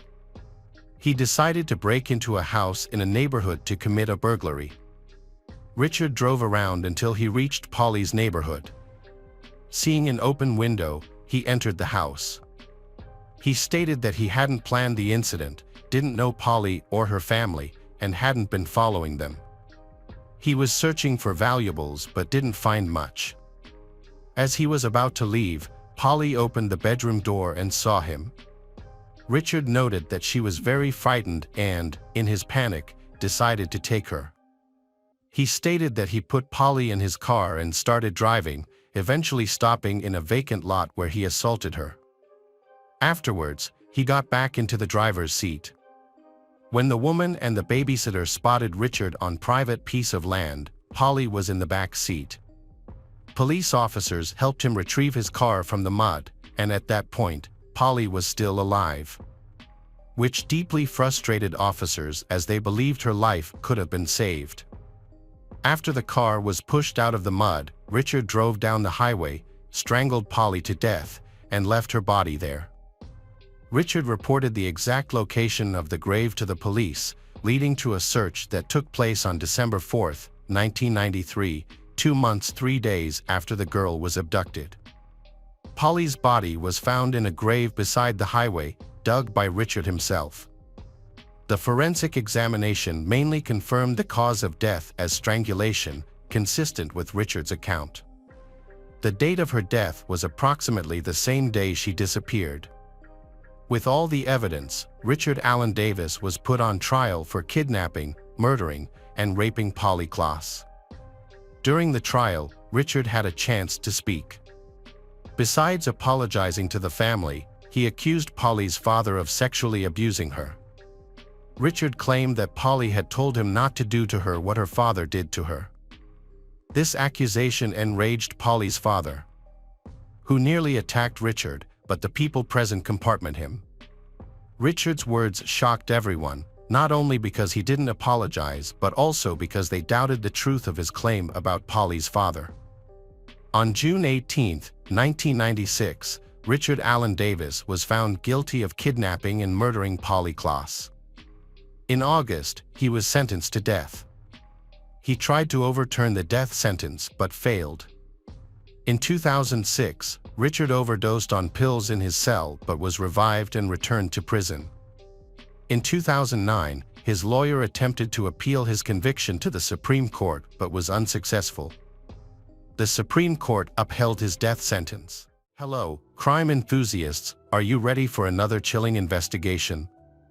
The case of Alex Murdaugh. Richard Alexander Alex Murdaugh, born May 27, 1968, is a member of a prominent and well-connected South Carolina legal family. The Murdaugh family has dominated the region's legal system for more than 100 years, with 3 consecutive generations serving as district attorneys of the 14th Judicial District from 1920 to 2006. However, that dynasty has come to an abrupt end for Alex. The Murdaugh family has been building the foundation for their success for decades. Specifically, when Alex's great-grandfather, Randolph Murdaugh Sr., founded the law firm Peters, Murdaugh, Parker, Elaf, and Dietrich, PMPD, they became an influential family in the area. Their strong presence led to the Hampton area being referred to as Murdaugh County. Alex sought to follow in his family's footsteps and pursued a law degree at the University of North Carolina. While in college, he met and married High's wife, Margaret Maggie Brandstetter, in 1993. They began seeing each other in 1991 and were married on August 14, 1993, at the Second Presbyterian Church in South Carolina. Alex, a personal injury attorney who works at the family firm PMPD, seeks to continue the family legacy. Unlike previous generations of Murdaughs, however, Alex abused the power and influence of the family business to cover up financial crimes, theft, and even suspected murder. His nefarious dealings lasted for more than a decade until his youngest son, Paul, died in a boating accident. Paul's boating accident was the latest in a string of suspicious deaths linked to the Murdaugh family. Many believe that these deaths were not actual accidents but part of a larger cover-up.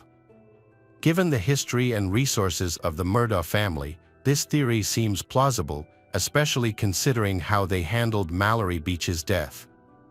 Paul Murdaugh sailed his family boat to a party on Pukaz Island on February 23, 2019.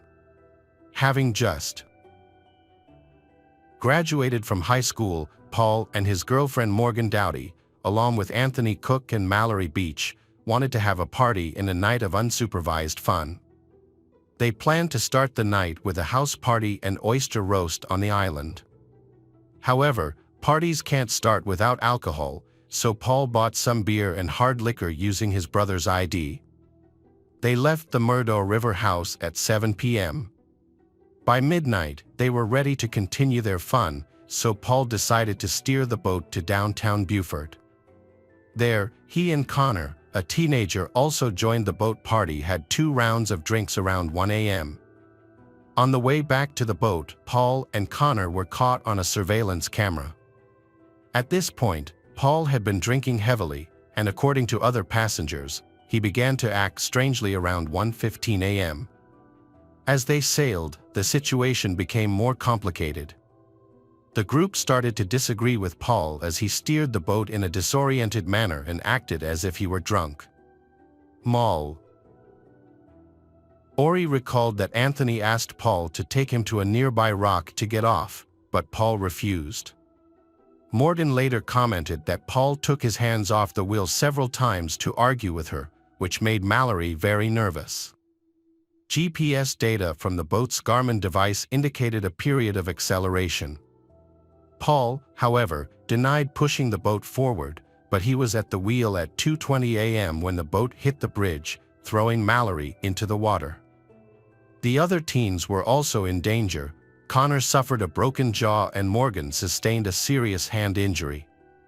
Connor called 911 and help arrived immediately. When Deputy Beaufort arrived, the teens were in a state of chaos. The first thing he noticed was that Anthony was in distress. He reported that when he saw Paul smiling, Anthony actually tried to run past him to get to Paul. Police reported finding blood in the main cabin of the boat and a large crack in the hull from the collision. All of the teens were intoxicated and were taken to the hospital for treatment, except for Anthony. Everyone agreed to treatment except Paul, who was highly agitated and had a blood alcohol level of 0.243, well above the legal limit. Paul's father, Alex, was present that night, going from room to room trying to calm everyone down and control the situation. After 8 days of searching, Mallory's body was finally found.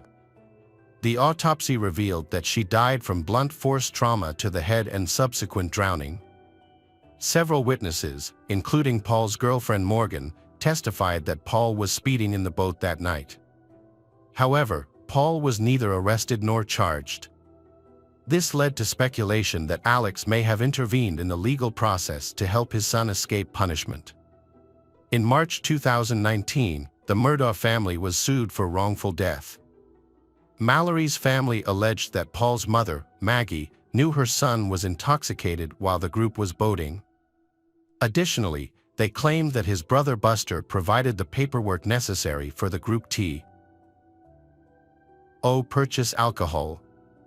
It was not until April 18, 2019, on Mallory's 20th birthday, that Paul was charged with 3 felony counts of operating a boat while intoxicated, resulting in her death and the serious injury of 2 other passengers.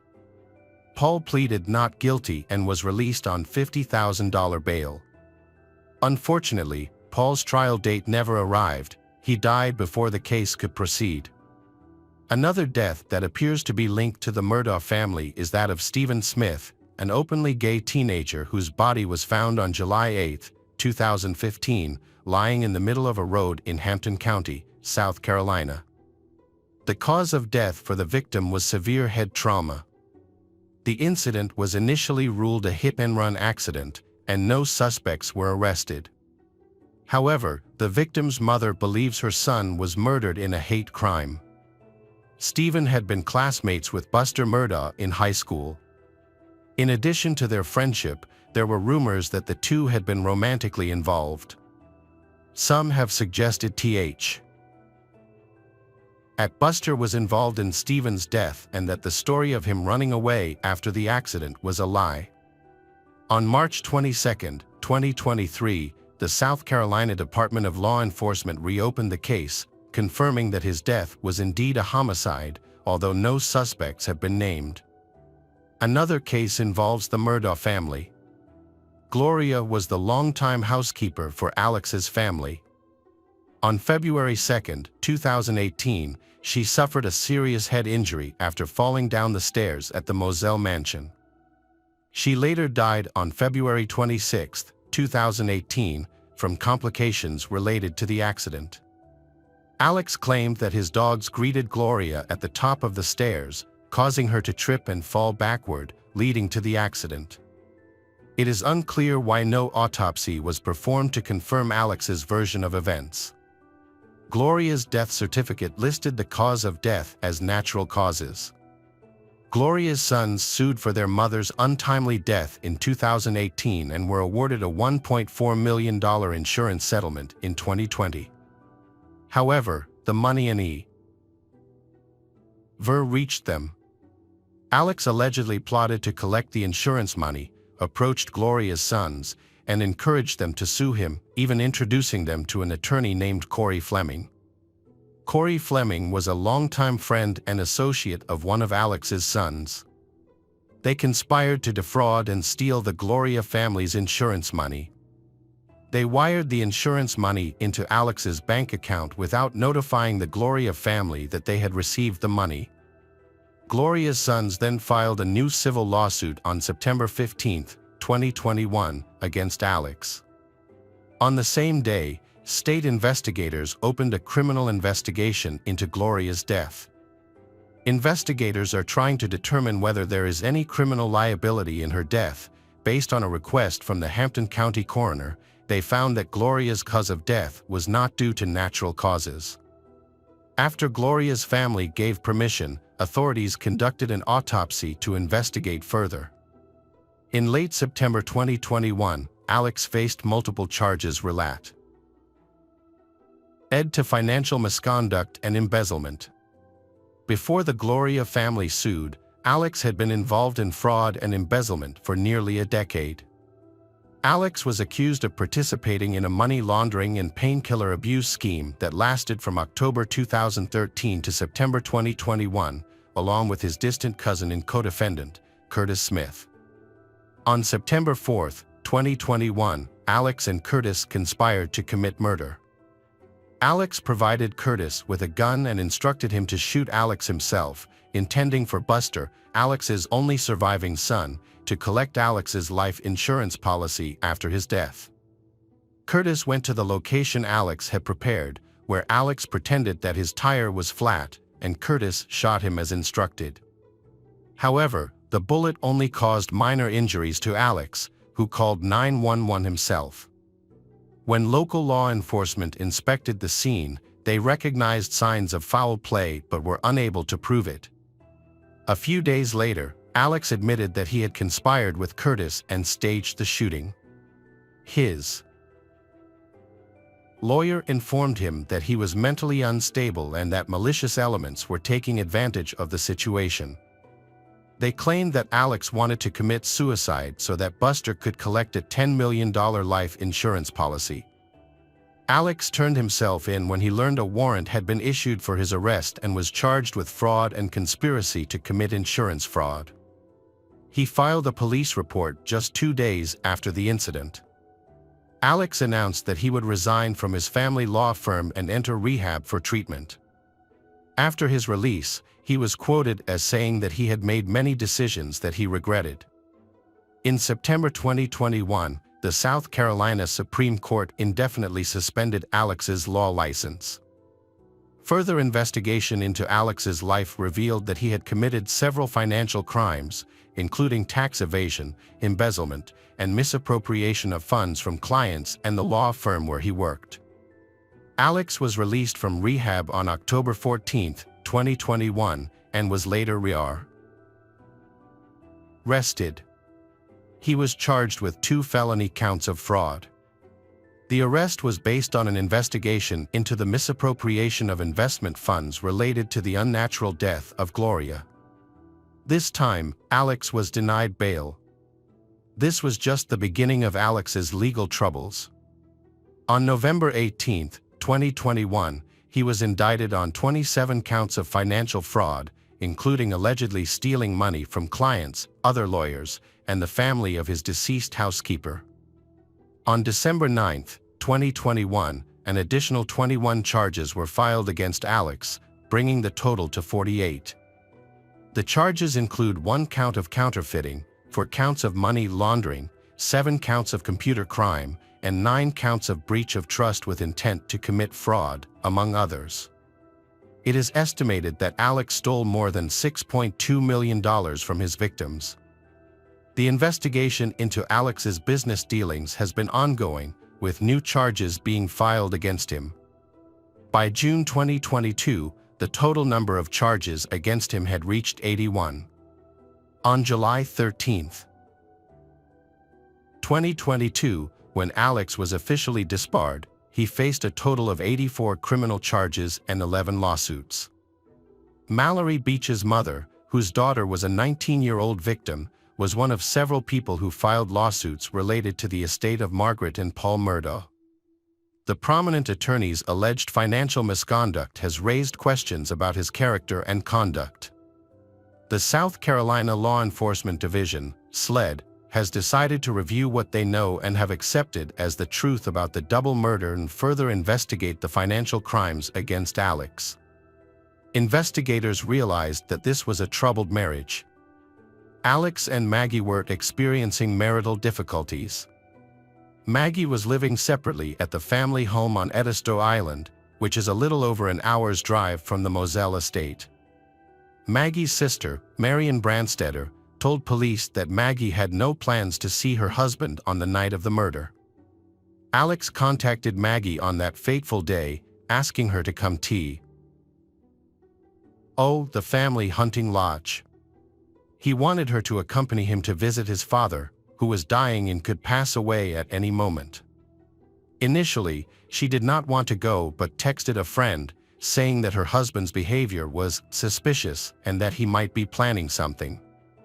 She suggested they meet at the hospital instead of following her husband. Eventually, she agreed to drive to the Moselle estate before going to the hospital to visit her ailing father-in-law. However, she was murdered before she had a chance to see him. Maggie and her youngest son were murdered at the Murdaugh family's 1,700-acre farm in Moselle, which included a house, a doghouse, a cabin, and wetlands. Maggie and Paul were shot multiple times near the doghouse. Paul was shot twice with a shotgun, while Maggie was shot 5 times with a different weapon, which ballistics analysis showed was a .300 caliber round from an AR-style rifle. Alex stated that he had taken a long nap that day before visiting his dad, who suffered from dementia.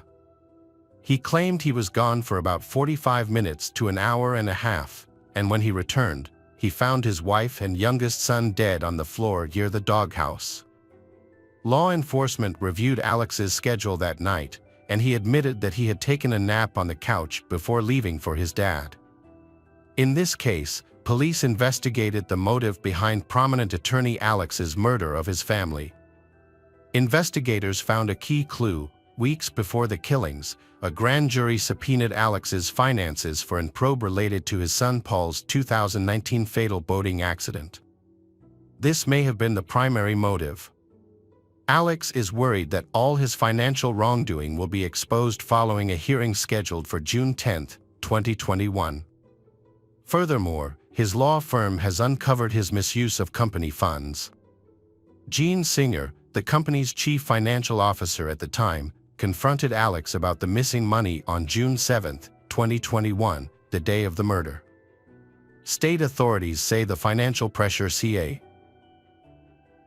used Alex to panic and fear that his world was falling apart. Once a prominent lawyer in South Carolina, Alex devised a bold plan to hide his financial crimes. However, these acts are gradually becoming public and drawing sympathy away from him. On July 14, 2022, 13 months after the shooting that killed his wife and son, Alex was charged with their murders. His trial commenced with charges of murder and possession of a weapon during the commission of a violent crime.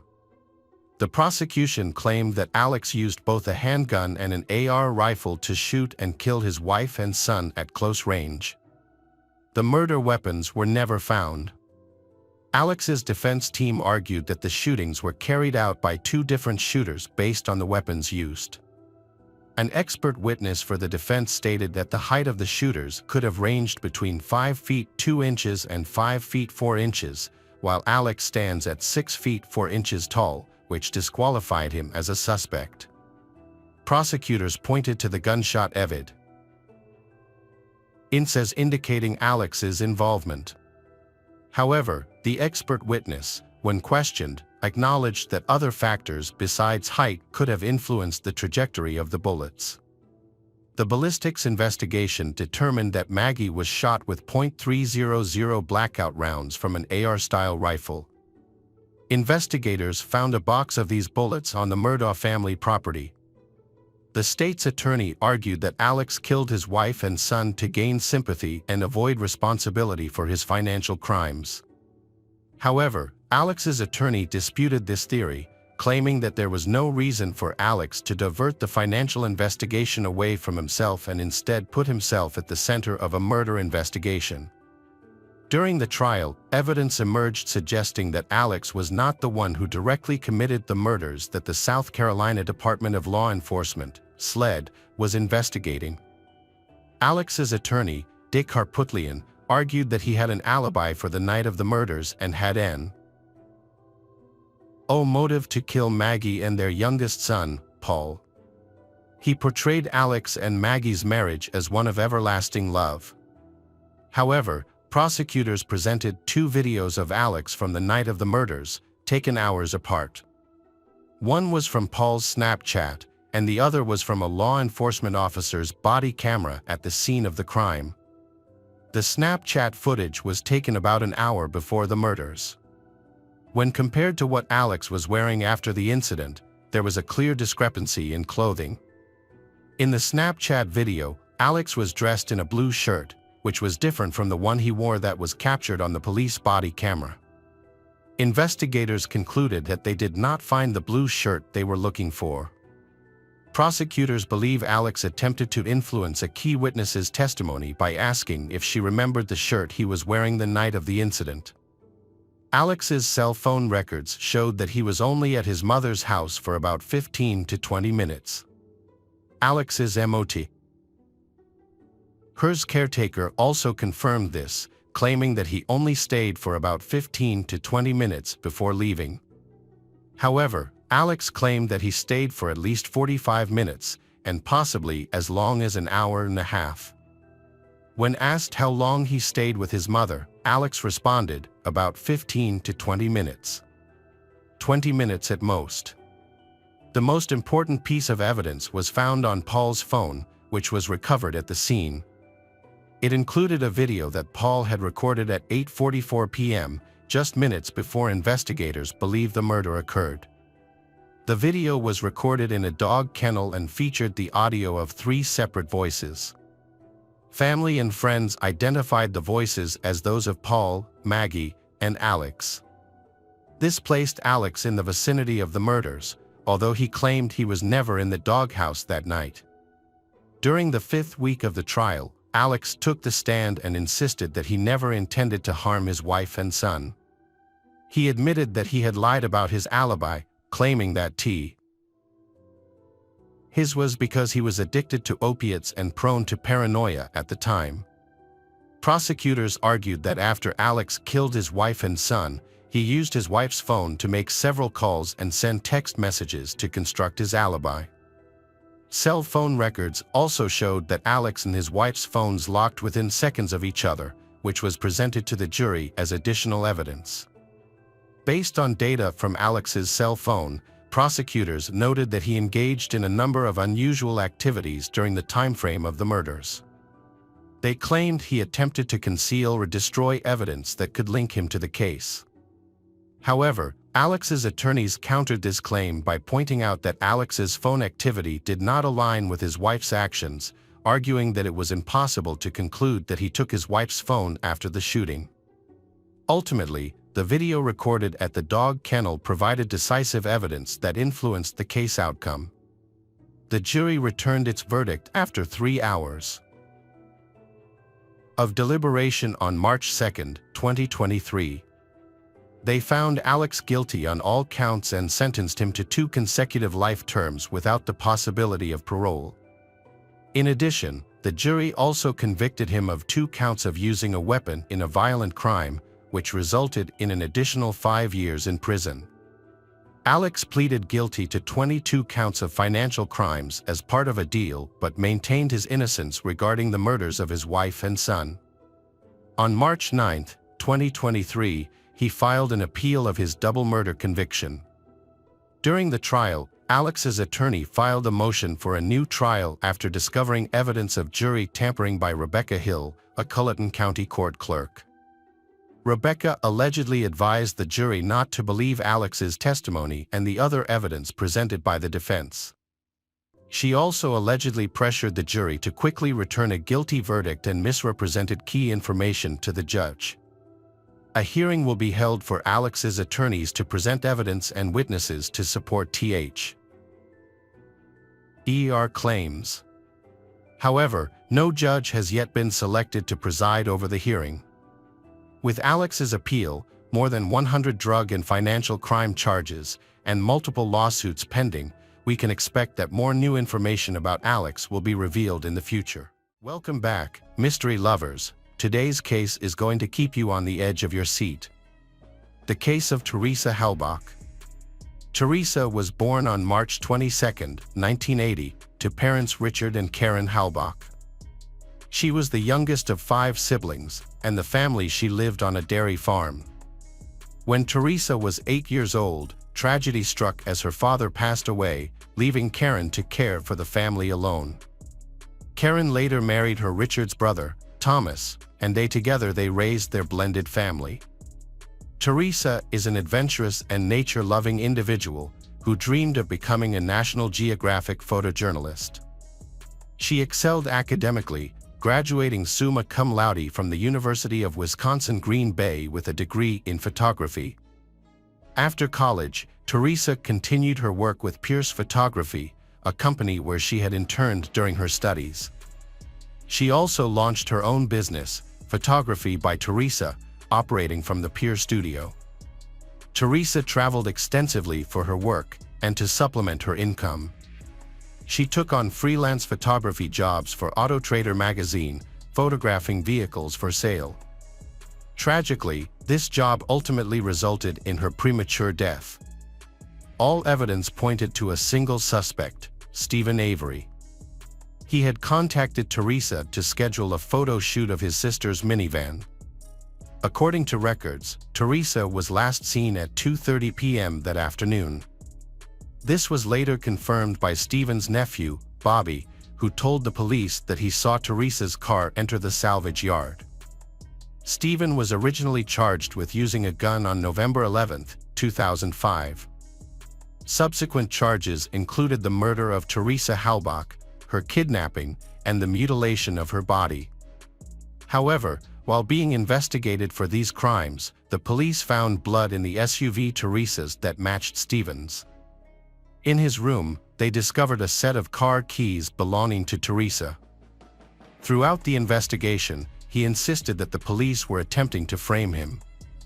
Stephen was born on July 9, 1962, in Wisconsin, where he grew up with his parents Dolores and Alan, and siblings Charles, Earl, and Barbara. However, he had a troubled past, having dropped out of high school with a reported IQ of 70. In 1981, he was jailed for 10 months after breaking into a bar. In the following year, he was found guilty of animal cruelty for brutally killing his pet cat. The cat was doused with gasoline and set on fire, resulting in a 9-month prison sentence. Stephen had a record of behaving violently in the past, including an incident where he threatened his cousin, Sharon Morris. He chased her off the street and pointed a gun at her, claiming that she was spreading false rumors about him. Although Stephen received a 6-year sentence for this crime, but then he was given bail. However, an incident led to his wrongful imprisonment for nearly 2 decades. Henny Bernstein was attacked on a beach in Two Rivers on July 29, 1985. She described her attacker to the police, and the description closely matched Stephen. As a result, he was arrested and charged with the attack on Penny. Despite his claims of innocence, his appeals in 1987 and 1996 were denied by higher courts. Stephen's case was later taken on by the Wisconsin Innocence Project in 2001. In 2002, DNA evidence was re-examined, and he was finally exonerated of the crimes, proving his innocence. Following his exoneration, he filed a civil lawsuit against Thomas Kokorek, the former sheriff, and Dennis Vogel, the former district attorney, seeking $36 million in damages for the wrongful conviction. However, Stephen's freedom does not last long because his life is about to undergo a major change. When Teresa, a friend of Stephen's, went missing, a search was conducted at a local salvage yard. This search was initiated based on information given by Bobby, Stephen's nephew. Stephen reported that Teresa came to his location to take photos and then left. However, evidence found at the scene contradicts Stephen's testimony. These included bone fragments, a set of SUV car keys, blood in a vehicle, and a bullet from the garage with Teresa's DNA on it. As a result, Stephen was jailed for Teresa's murder.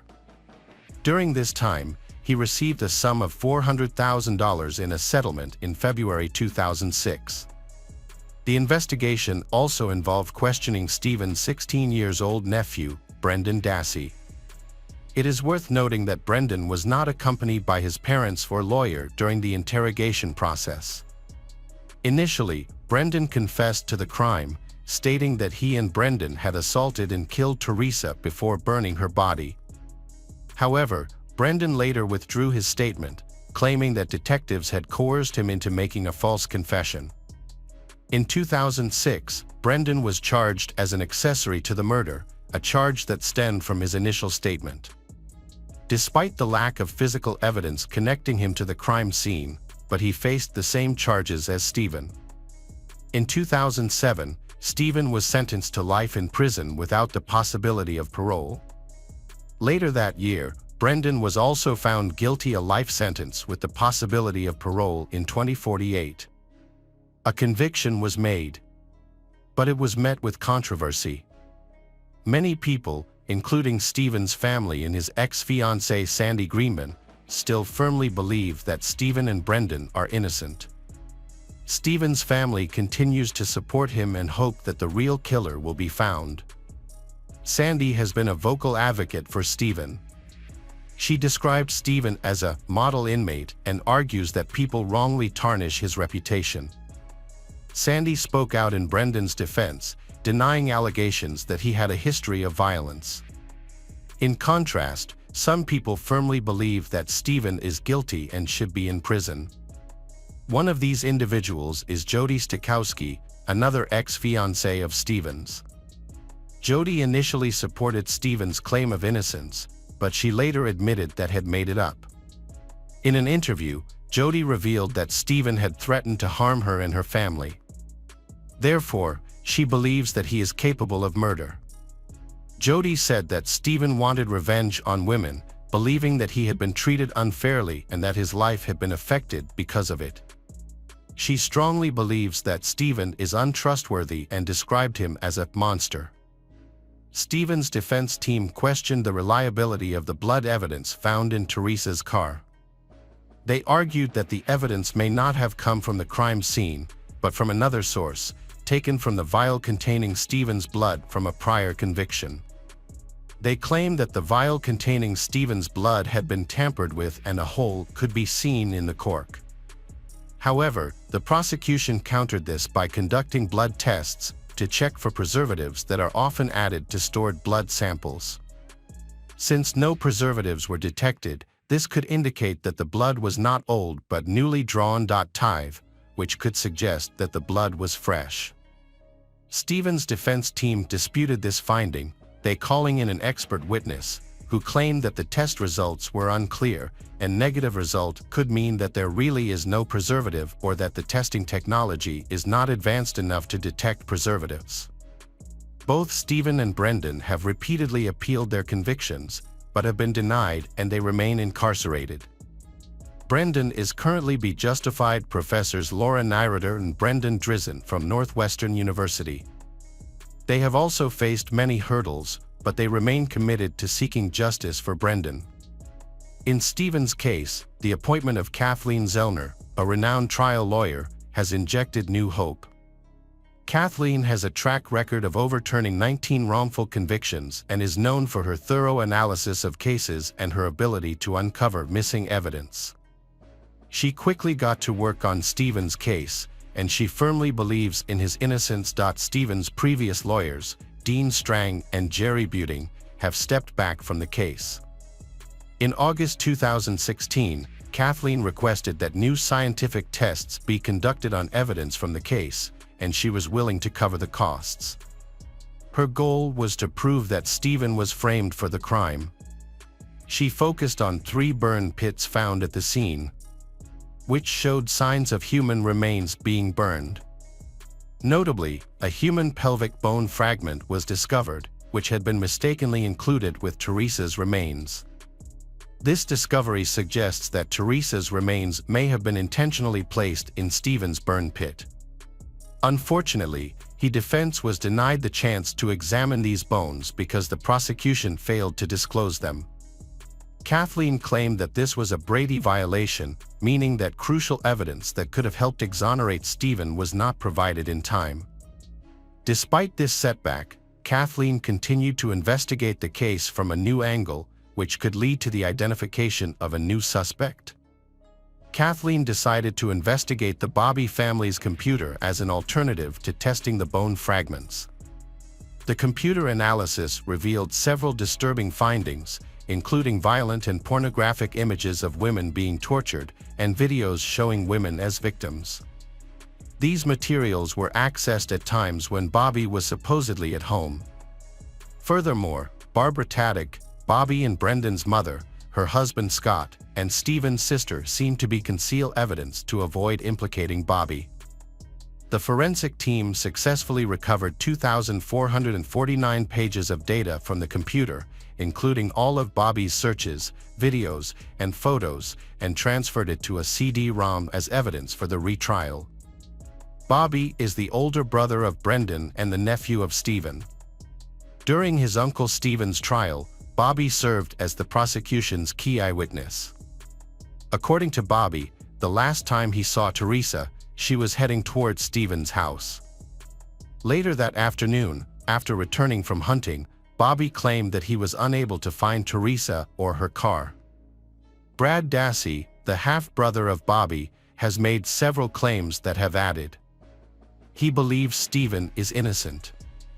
Additionally, Brad has stated that Barbara and Scott erased the computer's history, including all pornographic content. A key piece of evidence could potentially clear Stephen and Brendan's names, while further implicating Bobby. An eyewitness, Thomas Sawinski, has come forward claiming to have seen Bobby with an older man pushing Teresa's SUV back into the salvage yard. Thomas stated that he was driving to deliver newspapers when he saw the duo. As he passed them, Bobby attempted to stop him by stepping into the road. Thomas swerved to avoid Bobby and continued on his route. Thomas described Bobby as appearing unhappy to see him there. After learning about the SUV's discovery, Thomas contacted police to share what he had seen. However, the police rejected this, who told him they already knew who is the culprit. New testimony has cast doubt on the credibility of the prosecution's key witness, Bobby. Kathleen believes that if Thomas's claims are true, then Bobby's entire statement is false. She argued that the rejection of key evidence supporting Stephen's case deprived him of the opportunity to prove his innocence for years. The appeals court is considering the new evidence and make a decision in November 2022. Kathleen continues to represent those she believes have been wrongfully convicted. However, throughout the process, Brendan has maintained his innocence. The question remains as to whether Stephen is truly guilty. Hi there, investigators. It's time to uncover the truth behind another case. The case of Frank Spencer. Frank Spencer was born on November 10, 1965, in Bloomsburg, Pennsylvania. His father was Cyrus, and his mother was Melina Spencer. Since childhood, Frank loved active games and sports, which helped him maintain a healthy body and mind. When he was in high school, he demonstrated his special ability on the wrestling team and was recognized as an excellent member. Frank had a strong ambition in business and wanted to continue the family business. So, after graduating from high school in 1984, he attended a local university and completed his course in 1988. After his father passed away, Frank became the owner of Spencer's Auto Parts. The year 1997 marked an important event in Frank's life. It was the year he met Maria. The two of them were attracted to each other at first sight. Maria was known for her hot temper and daring personality, which intrigued Frank. Frank's friend Paul remembered that Frank had always liked strong and wild people. And he was a bit like that too. When Frank and Maria met, they had a great start. However, not everyone was happy with the relationship. Maria's parents, in particular, had mixed opinions about Frank. They believed that Frank was not the right man for their daughter. Furthermore, there were rumors that Frank's father had been involved in a gang and was even a hired criminal. Maria's father did not have a good impression of Frank. He even tried to prevent their marriage for a while. Frank's family was also not happy with Frank's choice. So, Frank and Maria decided to run away and rent a separate apartment to get away from their families. After a while, Frank's family and Maria's family were forced to accept their relationship. family life gradually returned to normal. Maria and Frank got married and had 2 children, a boy and a girl. They then moved to a new house. During this time, Frank owned an auto parts business and sponsored race cars. He worked hard to provide his family with everything they needed. For Frank, his children were the top priority and driving force in his life. Maria initially tried to manage the housework and take care of the children. However, later, despite having a law degree, she became the coach of her daughter's soccer team. Her friends said that, unlike her husband, she was not really interested in the marriage. She seemed to be uninterested in work and family responsibilities. What worried her most was the financial issue. She liked to spend what Frank earned. Maria Spencer had a cold personality, especially towards the children. This caused many problems in her marriage. Her husband was frustrated with her selfishness and eccentricity and expected her to change when she became a mother. However, Maria remained her own person. In 2006, her husband decided to file for divorce because he could no longer stand her inappropriate behavior and constant scandals. He feared for the health of the children because of her unreasonable behavior. After the divorce, the relationship between the two became even more strained. A confrontation over custody was inevitable. Maria wanted to keep the children with her, but her husband did not trust her and believed that she could not take good care of them. However, not everyone agreed with her husband's views. For example, her husband's friend, Ron, believed that both parents were necessary for the children to develop normally. Frank's friend advised him to negotiate with Maria for custody of the children. However, Frank thought he knew better than his friends and continued to demand sole custody. Maria did the same. She also hoped to receive a substantial amount of child support. The conflict between Frank and Maria worsened over time. On several occasions, due to Maria's erratic behavior, Frank had to call the police for help. Maria repeatedly attacked Frank and the children, but not everyone believed this. In 2008, an incident occurred that confirmed Frank's accusations. After a fight with Maria near their children's school, Maria was arrested. The problem stemmed from Maria wanting to pick up her daughter. But Frank's relatives prevented her.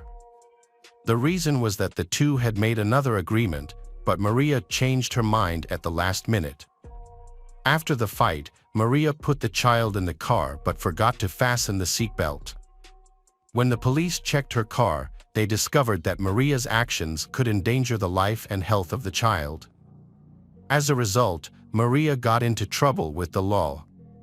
She was charged with disorderly conduct and child endangerment.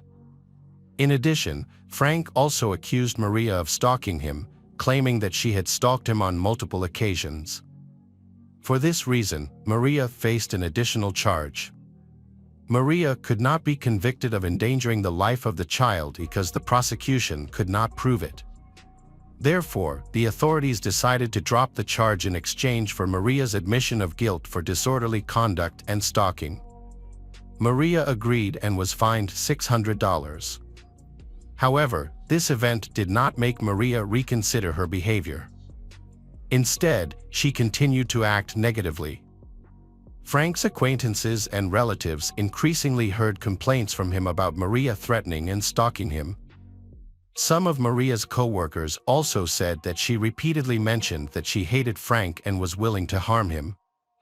For this reason, one of her co-workers nicknamed her Black Widow. Frank tried to stay calm and smooth over the rough edges, but Maria wouldn't stop.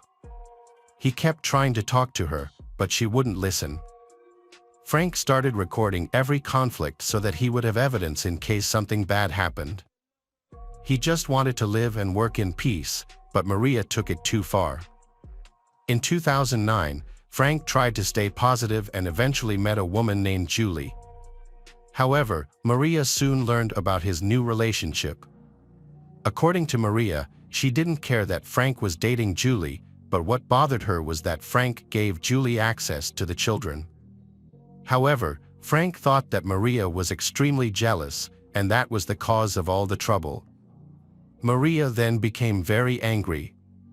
In February 2009, she sent a voice message to Julie, warning her not to go near the children. However, the situation worsened when Maria's father was released from prison after serving 5 years for fraud. His reputation was already bad, and for Frank, this meant more trouble, as he knew Maria's father had a fierce temper. Many believed that Maria had inherited her fierce personality from her father. As Frank became pensive and anxious, his colleagues noticed it too. The first incident that happened after Maria's father Anthony was released was a robbery at Frank's office. Important documents that could affect Frank's divorce were stolen. The next day, Maria called Frank and hinted that she had found something interesting. Frank understood that she was referring to the stolen documents and advised her to return them. At the same time, he also reported the incident to the police. However, it was unsuccessful in proving that someone was involved in the incident. The detectives did not find any traces of the perpetrator.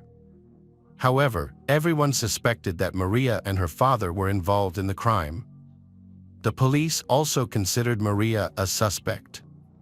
In the end, the investigation of the case was stopped.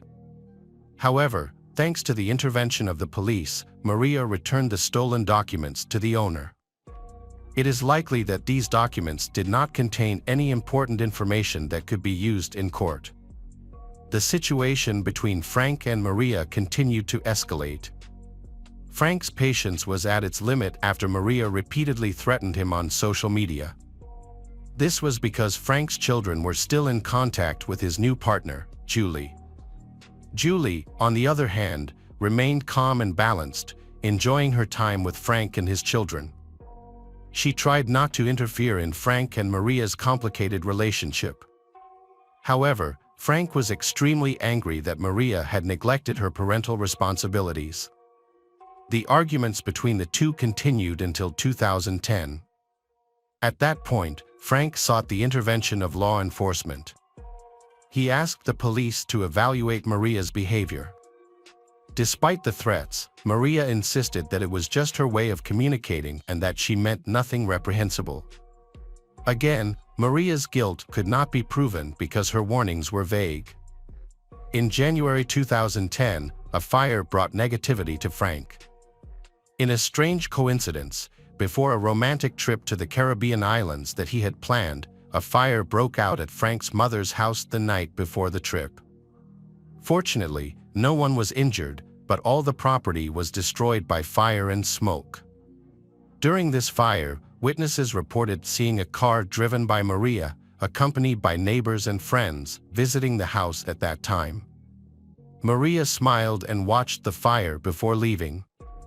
After the fire department put out the fire, a dog owned by one of Frank's children was found dead in the fire. Maria's actions crossed the line, forcing the police to investigate the incident. Unfortunately, there was no clear evidence of arson at the time, and the fire was ruled an accident. Maria then sent Frank a frantic text message, gloating about how karma had caught up with him and how her life had been ruined.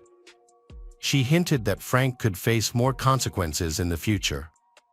Maria also began sending similar messages to Julie, Frank's new partner. When the police failed to act, Maria's aggression escalated. She became so dangerous that she openly threatened Frank and Julie. A few months later, a fire broke out at Julie's house. This time, the situation could have been much worse. Julie was home when the fire broke out, but she was lucky to escape by jumping off the porch. Although she was uninjured, her house was severely damaged and uninhabitable. As a result, Frank invited Julie to move in with him. Frank and Julie feared that this would only make Maria angrier, but they had no other choice. The police are investigating the exact cause of the fire. A similar situation in the past suggests that the fire may have been intentionally set by an individual. Frank and Julie live in a different district than the burned street.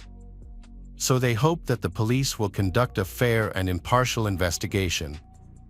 However, once again, there is not much they can do due to the lack of concrete evidence. However, the investigators did not give up. Julie hired private investigators to join the investigation, which pushed the inquiry in a new direction. During the inspection, 2 flares were found on the lawn. One was broken and lying nearby. Investigators also discovered that the fire had spread from the steps leading to the balcony of the house. Finally, after collecting and examining the data, experts determined that the cause of the fire was arson. However, the lack of direct evidence has prevented authorities from identifying the perpetrators. The suspects remain at large and have not been prosecuted for their crimes. The cold summer of 2012 marked a tragic event in the life of the Frank family. In June 2012, Frank and Julie decided to split up, but in reality, it was just a plan to distract Maria. However, this also marked the final farewell of the Frank family. Just a few weeks later, Frank was found dead. On July 3rd, Joe, a close friend of Frank's, decided to visit him because he had not heard from him for a while. Joe and Frank used to take their children out together, and their team was currently in an important series of matches. However, when Frank did not answer the phone, Joe decided to visit him in person. When he arrived at Frank's house, Joe became worried when he saw that the front door was slightly ajar and there were stains near it. His fear was confirmed when he entered the house and saw Frank lying motionless on the floor. Frank's face was serene, as if he had finally found the peace he had been looking for.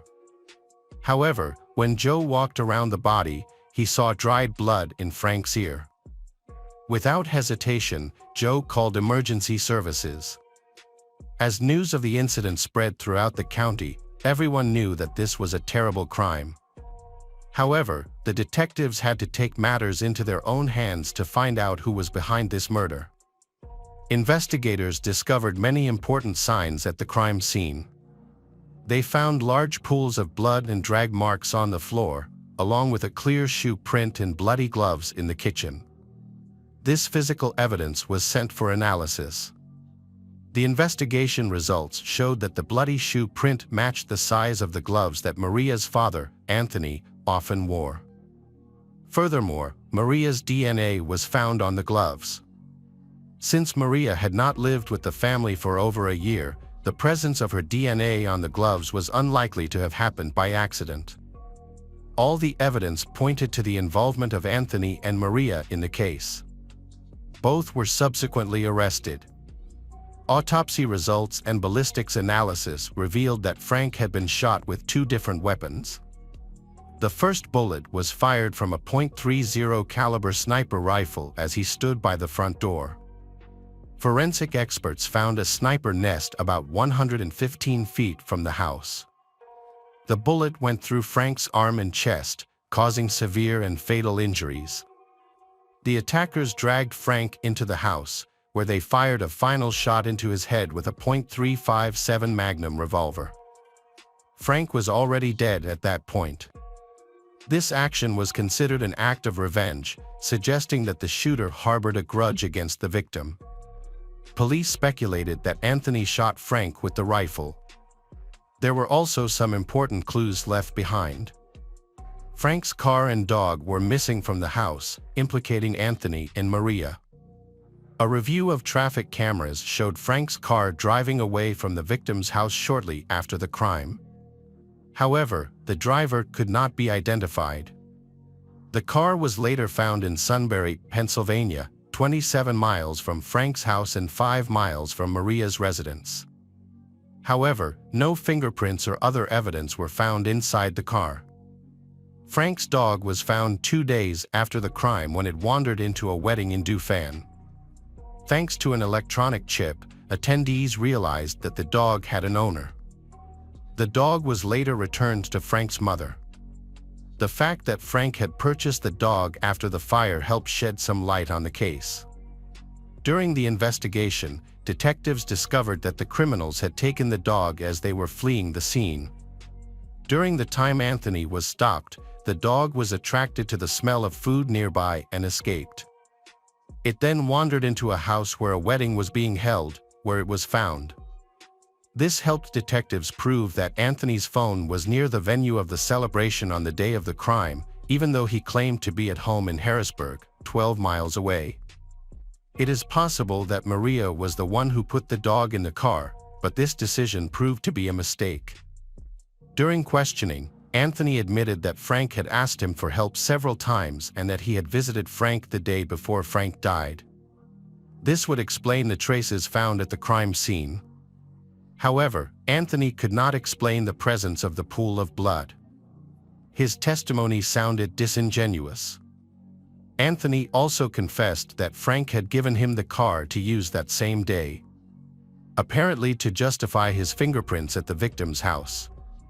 This would indicate that he had been at the crime scene the day before. Searches were conducted at Anthony and Maria's homes to find the murder weapon, but Anthony was a seasoned criminal and knew how to handle weapons. Therefore, neither the rifle nor the pistol was found. Maria also refused to admit her guilt. She assumed that the glove had been accidentally sent to her ex-husband's house, possibly because the children had moved it one day.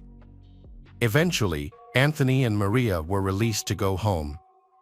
However, detectives continued to investigate and collect the evidence needed to solve the case. Meanwhile, Frank's friend Derek Reed tried to talk to Maria at a school football game. During the conversation, Maria confessed that the last thing her husband saw before he died was her face. This statement was strange and curious. The investigation into Frank's death received intense attention from the state attorney general. The attorney general was furious with the indifference of the authorities to Frank's reports and statements. The police also faced numerous complaints of incompetence, and an internal investigation was inevitable. However, the police's negligence in their duties could not be proven. The reason was that much of the information provided by Frank, which the police believed lacked solid evidence, contributed to Frank's tragic death. The public and Frank's relatives were outraged that their petition had not yielded results. Meanwhile, investigators tried to prove the suspect's guilt not only in the crime but also in stalking and other crimes committed before. In 2013, a major interrogation was held. At the same time, Maria and Anthony continued to claim their innocence, denying all 12 charges against them. Their unwillingness to cooperate with the investigation led to charges of providing false testimony. Prosecutors argued that the suspects had arrived at Frank's home together, but they chose not to use their own vehicles to avoid attracting attention. Instead, they fled the scene in Frank's car. By the end of 2014, Maria was recaptured. Meanwhile, Anthony successfully escaped. After being interrogated one last time, Anthony boarded a plane and flew to Colombia. According to the investigation, Anthony's escape was evidence that he was hiding his guilt. For 11 months, Anthony was on the run but was eventually captured in Buenos Aires, Argentina.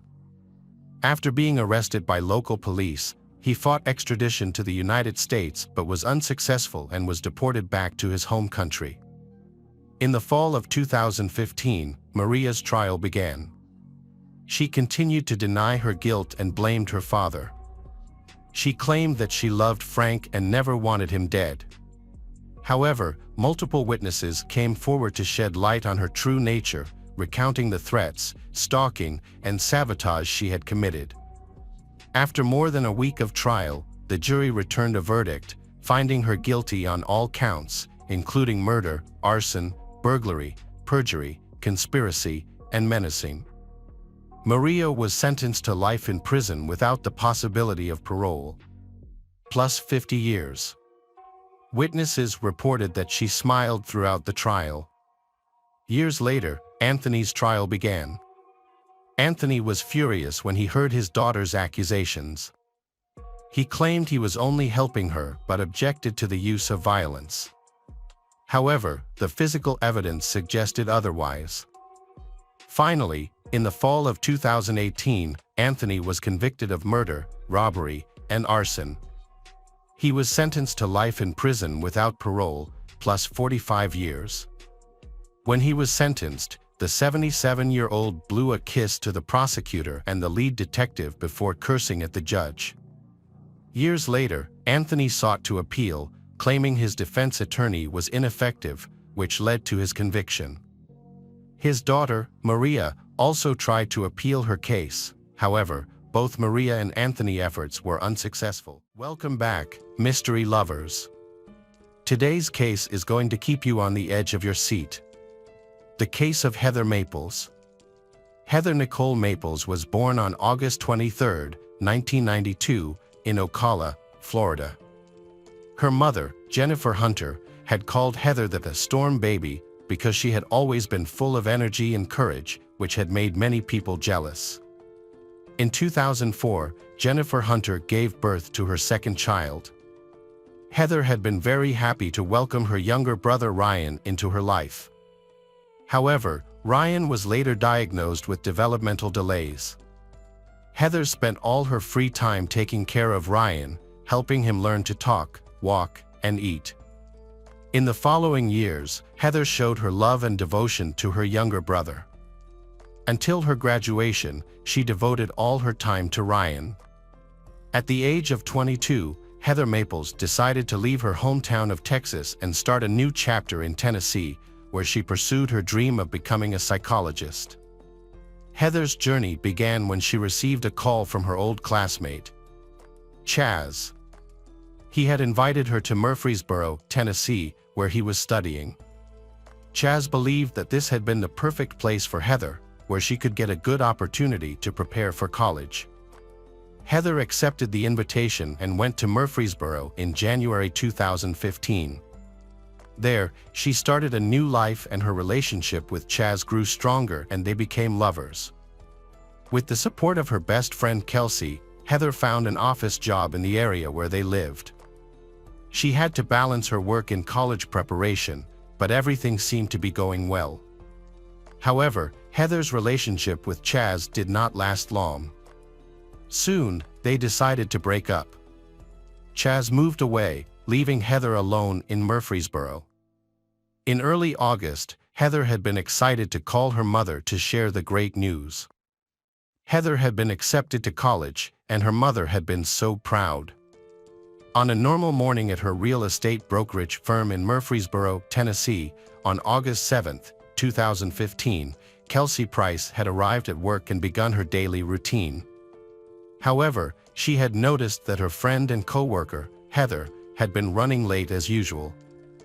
Kelsey had decided to call Heather to wake her up but had received no response.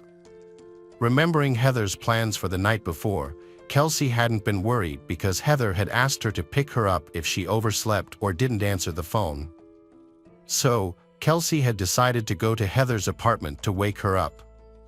Heather's apartment had been in the same complex where they had worked. When she arrived, Kelsey had found the front door unlocked and had gone inside.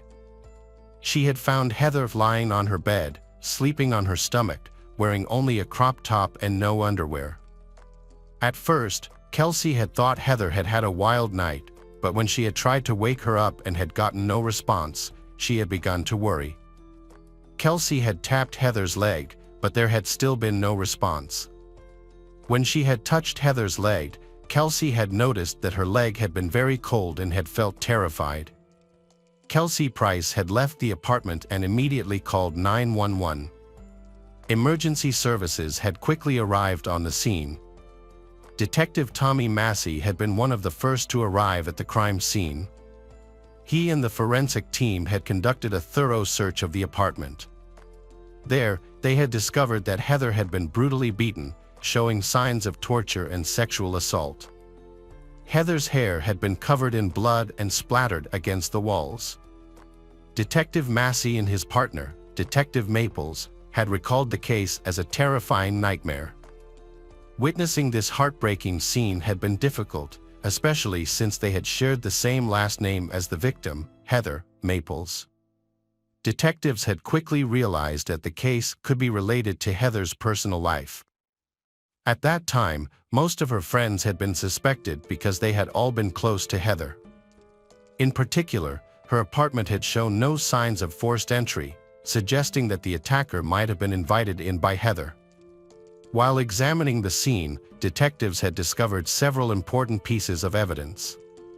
Among them, an unidentified DNA sample and a hair that hadn't belonged to Heather had both been sent for analysis. In addition, a bloody fingerprint on the right side of Heather's bed had been a very important clue. According to Detective Massey, if someone had intentionally created a fingerprint, the trace wouldn't have been so clear. This fingerprint had also been sent for analysis in order to find the perpetrator. Heather's cell phone had been found in her apartment, but without a password, the police couldn't access the phone. At this time, Kelsey had played an important role in helping the police with the phone and also in notifying Heather's mother of her death. Detective Massey had hoped to get more information about Heather from her friend Kelsey Price. Kelsey had said that the relationship between Heather and Chaz had been quite tense because Chaz had had anger management problems and had been sometimes too aggressive with Heather. Therefore, Heather had decided to end this relationship. Having received important information, the police had decided to investigate Chaz immediately. However, an unexpected development had occurred when a young man named Michael had appeared at the crime scene. He had had the key to Heather's apartment and said he had met Heather at a bar. Michael had said that he hadn't had sex with Heather. Michael had testimony that the evening before Heather had died, she had called him and invited him to dinner. After dinner, Michael had gone home and Heather had gone to a local bar with friends. Heather had called Michael at 11:40 to ask for help because she had been having trouble at a bar. A man named Ottavio had been bothering her and making her uncomfortable. Michael had agreed to go to the bar to help and then had driven Heather home. When they had arrived at the house, Heather had called Michael and asked him to buy some things, including biscuits, gravy, eggs, and sausage. After buying those things, Michael had driven Heather home and seen her go up the stairs. That had been the last time he had seen Heather, at approximately 2:30 a.m. on August 7th. During questioning, Michael had explained that he had had Heather's key and often unlocked the front door for her. He had also said that Heather's front door had often been left unlocked because she hadn't had a pocket for her keys. Investigators had taken Michael's fingerprints and DNA, but the results of the analysis had shown that they hadn't matched the fingerprints and DNA found at the crime scene. After Michael had been cleared as a suspect, investigators had turned their attention to the man who had been with Heather that night, Ottavio. Kelsey's help in unlocking Heather's cell phone had raised the police's suspicions of Ottavio. Detectives had discovered that Heather had texted Ottavio, a friend of hers, inviting him to her apartment just hours before she was found dead. When asked about Ottavio, a friend of Heather's had said, "I didn't know much about him. He seemed like a really nice guy. He was funny." When asked why Heather had sent this friend a photo of herself and Ottavio, the friend had been unclear. However, when questioned further, the friend had explained that Ottavio had been more aggressive than usual at the bar, and Heather had been taken by surprise. She had not been prepared for this. Detectives had decided to speak to Ottavio to get his side of the story. Ottavio had said he had been hanging out with Heather. Ottavio and Heather had had some tequila and then had gone to the gym for a while. When asked about the photo of Ottavio and Heather, Ottavio had said it had been taken before they left for the gym. The photo had been taken by Heather and posted on Snapchat. The detectives had immediately realized that Ottavio had known nothing about Heather's death. But what if he had been involved in the case? Meanwhile, the interrogation had continued. The police had said that Heather had texted him and asked him to come to her house. However, Ottavio had denied it. When asked about Heather's late-night text, Ottavio had said that she had texted him around 2:30 but that he had fallen asleep and only saw the text the next morning. The detectives had escalated their questioning of Ottavio with a harsh interrogation method. They had told him that people had seen him at Heather's apartment, that there had been surveillance footage of him, and that there had been pictures of him with Heather. They had said that Ottavio had gone to Heather's apartment after she had texted him to come back, and then something had happened. They had also told him that there had been strange DNA all over Heather and that it would be compared to his DNA. Ottavio had been shocked by what he had heard. He had seemed genuinely clueless about what had happened to Heather. After questioning, he had agreed to a DNA test, believing that it would clear his name. The results had proved him right, as the DNA found at the crime scene did not match his, so the police had eliminated Ottavio as a suspect. Detectives had continued to investigate, reviewing surveillance footage and carefully examining every detail provided by witnesses, but had still had no leads on the case. On the 9th day of the investigation, Detective Massey had been about to leave the office late at night when he had received an important call from a forensic lab director. The call had brought the answer Massey had been waiting for regarding the bloody fingerprints found on Heather's bed. The prints had been matched to a young man named Brandon Bowling, who had a fingerprint record from a previous job at a company. While questioning Brandon, Detective Massey had asked Brandon how he had known Heather. Brandon had replied that they had met at the gym. Massey had continued by asking Brandon when exactly he had met Heather.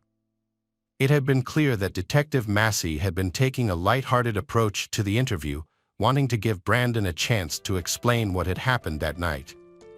After hours of questioning Brandon, he admitted that he had last been to Heather's apartment in July and had never seen her again.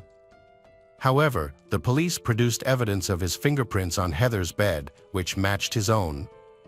Since the fingerprints collected from Heather's house were fresh, the detectives believed that Brandon was lying. Apparently, Brandon had some secrets and was hiding them, which raised suspicions about him. Brandon seemed to realize that all the evidence was against him and that he could be arrested, but he continued to deny any involvement in Heather's death. After questioning, the investigators asked Brandon to provide a DNA sample, claiming that if he was innocent, the test results would prove it. Brandon agreed and hoped to be released from police custody, but that did not happen. Investigators asked the court for permission to access Brandon's phone to track his movements, calls, and texts on the night of the murder. When the court granted permission, they discovered a video on Brandon's phone that shocked even the most experienced detectives.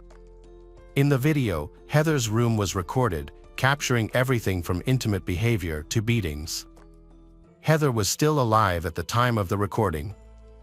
As a result, Brandon Richmond Bowling was arrested. In February 2018, Brandon pleaded guilty to assaulting Heather Maples. Consequently, he was sentenced to 40 years in prison without the possibility of parole. During the trial, Heather's mother, Jennifer, made a strong impression with her emotional speech. She announced that she forgave Brandon Bowling for the crimes he had committed against her family. After the trial ended, Jennifer met Brandon Bowling's mother in the hallway. There, she expressed her sympathy and shared the woman's pain with a warm hug. She said that they both lost a loved one that day. Unfortunately, however, Brandon Bowling never revealed the real reason behind his actions, leaving many questions and thoughts about his motives. Hello, crime enthusiasts. Are you ready for another chilling investigation? The case of Karen Oviedo. Rolando Angel Aquino was born in 1987 in Bolivia. As the eldest of 7 siblings, he learned the importance of family bonds and hard work from an early age. He dreamed of having a happy family filled with the joy and laughter of children. In his youth, he met Carolina Chavez and she bore him a son. Even though they divorced, they still maintain a good relationship. Then Soledad Gardio entered his life and they had another son named Elias. Although the relationship with Soledad did not last long, Rolando remained a devoted and caring father to his children. He still kept in touch and maintained warm relationships with Carolina and Soledad. From an early age, Rolando was very active and passionate about sports, including football, and he played for a local team. Friends and family described him as kind and very hardworking. He got along well with his neighbors and was known for being exceptionally sociable. During a local soccer match, Rolando was attracted to Karen. Rolando and Karen soon developed a romance. A chance meeting led to true happiness. In 2016, Rolando and Karen lived together and opened a business at home. Karen was born on March 30, 1990, and grew up in Murdaugh. Famous for being extroverted and open-minded, Karen always wanted to have a happy family. Before meeting Rolando, she married Rul, and then she and Rul had 2 beautiful daughters. However, over time, their marriage began to deteriorate. Financial difficulties were the main cause of their arguments, and they soon divorced. Rolando and Karen's lives passed peacefully, but a tragedy occurred. In the summer of 2019, Rolando's son, 9-year-old Elias, came to Rolando's house to visit him in the afternoon. That evening was filled with laughter from Elias, Rolando, and even Karen. However, the next morning, July 12, 2019, Rolando noticed that Elias was not feeling well. Rolando quickly contacted the family of his ex-wife, Soledad, and quickly took his son to the children's hospital. When Elias was transported to the hospital, pediatricians realized that Elias's condition was critical, requiring immediate transfer to the intensive care unit. Despite the efforts of medical staff, Elias died shortly after arriving at the hospital. What was puzzling was that Elias arrived at his father's house in completely normal health. Medical reports revealed that Elias died of third-degree poisoning, leading to multiple organ failure and cerebral thrombosis. This left Rolando and his ex-wife, Soledad, completely devastated. Doctors recommended additional forensic examinations. However, Soledad and Elias's grandmother refused the procedure. Karen then offered to cremate the boy's body, but Soledad instead chose to bury him in a private cemetery. Elias's death left Rolando completely anguished. He was greatly saddened by the sudden passing of his youngest son. Karen, caring and loving, was always by Rolando's side. She arranged everything, supported her boyfriend, and helped him overcome his pain and grief. Over time, with Karen's warmth and care, Rolando's pain began to ease. 16 months later, Rolando proposed to Karen. They got married, and Rolando believed that she would always be with him.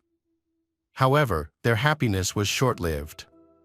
Karen's life took a different turn on February 6, 2022, when she returned home from a gym session to find her husband Rolando extremely unwell. The next day, a medical ambulance was seen outside their home. 35-year-old Rolando had collapsed in the living room after vomiting violently. Emergency medical services quickly arrived, and Rolando was taken to Santa Maria Clinic.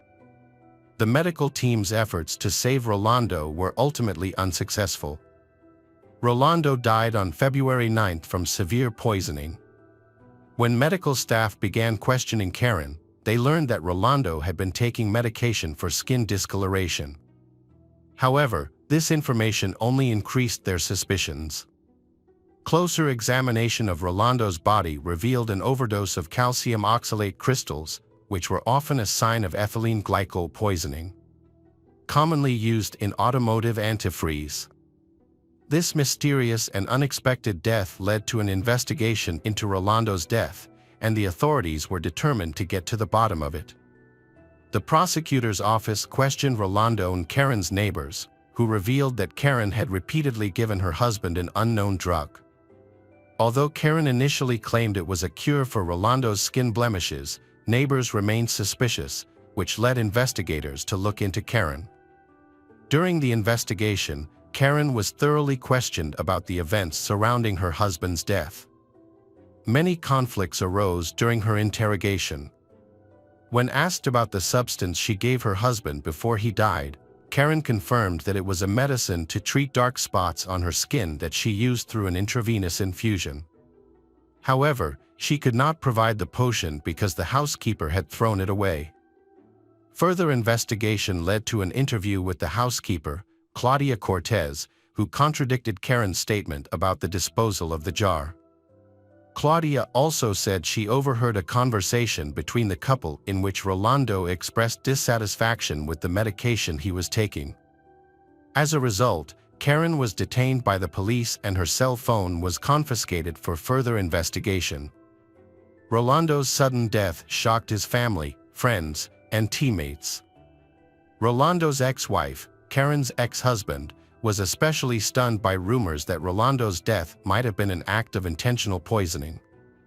Further investigation revealed disturbing evidence. A search of Karen's phone revealed she had researched the most dangerous toxins online and had found a way to delete her search history. Additionally, records showed she had ordered ethylene glycol, a toxic substance used in the manufacture of antifreeze, from an online store on 2 separate occasions. This substance is odorless, has a sweet taste, and is extremely dangerous to humans. Based on preliminary forensic results and collected evidence, the prosecutor's office charged Karen with intentionally poisoning Rolando. It is believed that she mixed the toxic substance with the orange juice that Rolando drank, causing his health to seriously decline and ultimately leading to his death. By mid-February, evidence against Karen had been collected, and Karen had been charged with capital murder. At the same time, investigators had begun looking into suspicious circumstances surrounding the death of 9-year-old Elias. A thorough investigation into Elias' medical history had been initiated by the prosecutor's office. According to the boy's mother, Elias had been in good health until he suddenly fell into a coma at his father's house and never recovered. Elias's death certificate had stated that his body had suffered from cerebral thrombosis. However, investigators had found this explanation suspicious, especially since Elias had been young and he had been in good health. As part of the investigation, the prosecutor's office had requested information about any purchases of ethylene glycol. Karen had been found to have purchased the poison on July 2, 2019, just before Elias had arrived at Aquino's residence. Relatives of Elias had also provided valuable information, revealing that Karen had urged the boy's body to be cremated, but his biological mother had instead chosen a traditional burial. These findings had been enough for prosecutor Claudia Rios to file more serious murder charges against Karen, accusing her of poisoning Elias. A judge had then ordered Karen detained pending trial on March 14. After she had tried to appeal the decision, the judge had overruled her, concluding that Karen would have to remain in detention until the trial began. Karen's highly publicized trial had begun on November 28, 2022, at Mendoza Criminal Court, attracting widespread public and media attention. 2 separate indictments had been pending against Karen, one for the murder of Elias, headed by prosecutor Fernando Gudo, and another for the murder of Rolando, headed by Claudia Rios. During the trial, Javier Aquino, Rolando's 15-year-old son, had appeared as the plaintiff, along with his lawyer. Prosecutor Fernando had presented the case, accusing Karen of poisoning Elias and Rolando by mixing ethylene glycol with orange juice, leading to severe poisoning and death. Karen's defense team had disputed the charges, claiming Rolando had a history of violence and abuse of their client. They had asserted that there had been no reliable evidence to support the allegations and that Karen had had no motive for murder. The defense had questioned why Karen would have killed Elias, who had posed no threat to her. They had also pointed out that Karen had been the sole owner of the house, car, and business and that she had not made any suspicious purchases using her phone. Furthermore, the defense had argued that if Karen had used ethylene glycol to poison Elias, as the prosecutor had claimed, then her search for information about the poison on the internet would have made no sense. The defense had emphasized that although the deaths of Rolando and Elias had been heinous crimes, it had been necessary to clearly prove Karen's guilt before prosecuting her. Karen's defense team had tried to claim the allegations against her had been false. Karen had said that Rolando had bought the antifreeze by hacking into her account, instead of buying it herself. Additionally, Karen had claimed to have had an alibi for the day her husband had been poisoned on February 6, saying she had not been home when he had first shown symptoms. As the trial had continued, the prosecution had asked Karen a number of questions. An important point addressed by prosecutor Fernando had been whether Karen had offered to cremate her deceased son, Rolando. Karen had firmly replied that she had had no say in the matter and had never suggested cremation. The prosecution presented relatives of Rolando as witnesses to provide more insight into the events surrounding the death. Elias's mother, Soledad, testified that after her son's death, Rolando told her that Karen had suggested cremating Elias's body so both families could keep his ashes. However, Soledad refused this idea. She also shared her memories of meeting Rolando at the cemetery, where he mentioned Karen's jealousy. According to Soledad, Karen's jealousy was so intense that she and Rolando slept in separate beds. Another witness, Carolina, the mother of Rolando's first child, confirmed that Rolando and Karen slept separately, as her ex-husband had told her. Although Carolina had not interacted with Karen before the incident, Karen called her on the morning of February 8 to inform her that Rolando was in the hospital due to illness. Karen claimed that Rolando had probably taken some medication and was feeling unwell.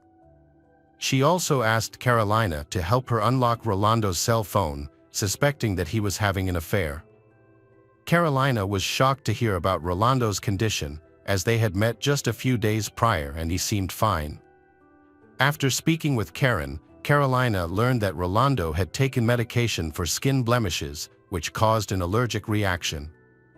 The trial continued with doctors and experts presenting crucial forensic evidence and the results of a psychological examination to the jury. This new information shed light on previously overlooked details. Dr. Ivana Marinelli, a pediatrician who treated Elias in July 2019, explained how the boy was rushed to the hospital with severe breathing difficulties and required immediate intubation. A CT scan revealed a deep cerebral thrombosis, and Elias received intensive care. Dr. Ivana confirmed that Elias's symptoms were consistent with ethylene glycol poisoning, including impaired consciousness, restlessness, and a coma accompanied by a blood clotting disorder. The jury also reviewed the results of Karen's psychological examination, which was conducted at the prosecution's request. The experts found that Karen had lied and concealed the truth. The examination revealed that Karen showed no emotional response to her husband's death, raising doubts about her sincerity. The prosecutor questioned whether Karen had truly been a victim of domestic violence as she had claimed in her statement. This information provided insight into Karen's psychological profile. After weeks of waiting and many court hearings, the trial was finally over. The jury delivered a unanimous verdict after a lengthy period of silence and anticipation. Karen was found guilty of murdering Elias with exceptional cruelty and of causing Rolando's death through a particularly heinous process. As a result, she was sentenced to life in prison. Karen had attempted to evade punishment for the brutal murders that shocked the community and left many unanswered questions. Her plan to cremate the victims' bodies was likely a last-ditch effort to avoid accountability. However, the court and jury remained resolute, ultimately rendering a fair and just verdict. Karen's decision to harm her loved ones remains a puzzle. Despite having everything for a happy life, her motivations may be rooted in emotions like jealousy. This tragic case reminds us that even close relationships can conceal dark secrets, and genuine love and loyalty should always be the top priority. Hello friends, welcome to our channel. Today we're going to take a look at another horrible case with you. The case of Teresa Halbach and J.B. Beasley. J.B. Beasley, born on July 31, 1981, in Troy, Alabama, to parents Cheryl and Hilton Lanier Beasley. After her parents' separation, Beasley moved to Dothan with her mother in 1984. She was deeply loved by her mother and stepfather, Joey Begun, whom her mother married a few years later. Beasley grew up in a comfortable home in Dothan, Alabama, with her 4 sisters.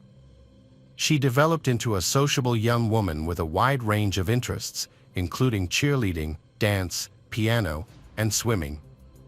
She also worked as a model, along with her sisters, for several agencies. Despite her many pursuits, she valued time spent with friends and family. In high school, Beasley befriended Teresa Halbach, a fellow cheerleader. They quickly became inseparable. Teresa Halbach was born on March 3, 1982, to Carolyn and Robert Hlet. Her father, a member of the Dothan Police Department, tragically passed away when Tracy was just 5 years old. Her mother, Carolyn, later remarried a man named Mike Roberts, who helped raise Teresa Halbach alongside her mother. Teresa Halbach was a shy but selfless person who always put others before herself. She was particularly protective of her 2 younger brothers and took her responsibilities as an older sister seriously. Like Beasley, Teresa Halbach attended Northview High School, earning good grades and participating as a cheerleader. As Beasley and Teresa Halbach were transitioning into adulthood, they were unaware of the tragic events that would soon shatter their hopes and dreams. On the evening of July 31, 1999, around 10:05 p.m., they friends left Dothan in J.B. Beasley's black 1993 Mazda 929, heading to a birthday party in Headland, just a few miles north. However, their unfamiliarity with the roads soon led them into difficulty. Beasley and Teresa Halbach started their trip but took a wrong turn shortly after leaving their hometown, becoming lost. At around 10:30 p.m., they stopped at a BP gas station in Headland, near the intersection of routes 173 and 431, to get directions. From the gas station's payphone, they called their friends to get clearer directions to their party destination. However, after continuing their trip, they found themselves in Ozark, Alabama, approximately 24 miles northwest of Headland, rather than their desired location. At 11:30 p.m., they realized they were still lost and pulled over at the Big Little store to get their bearings.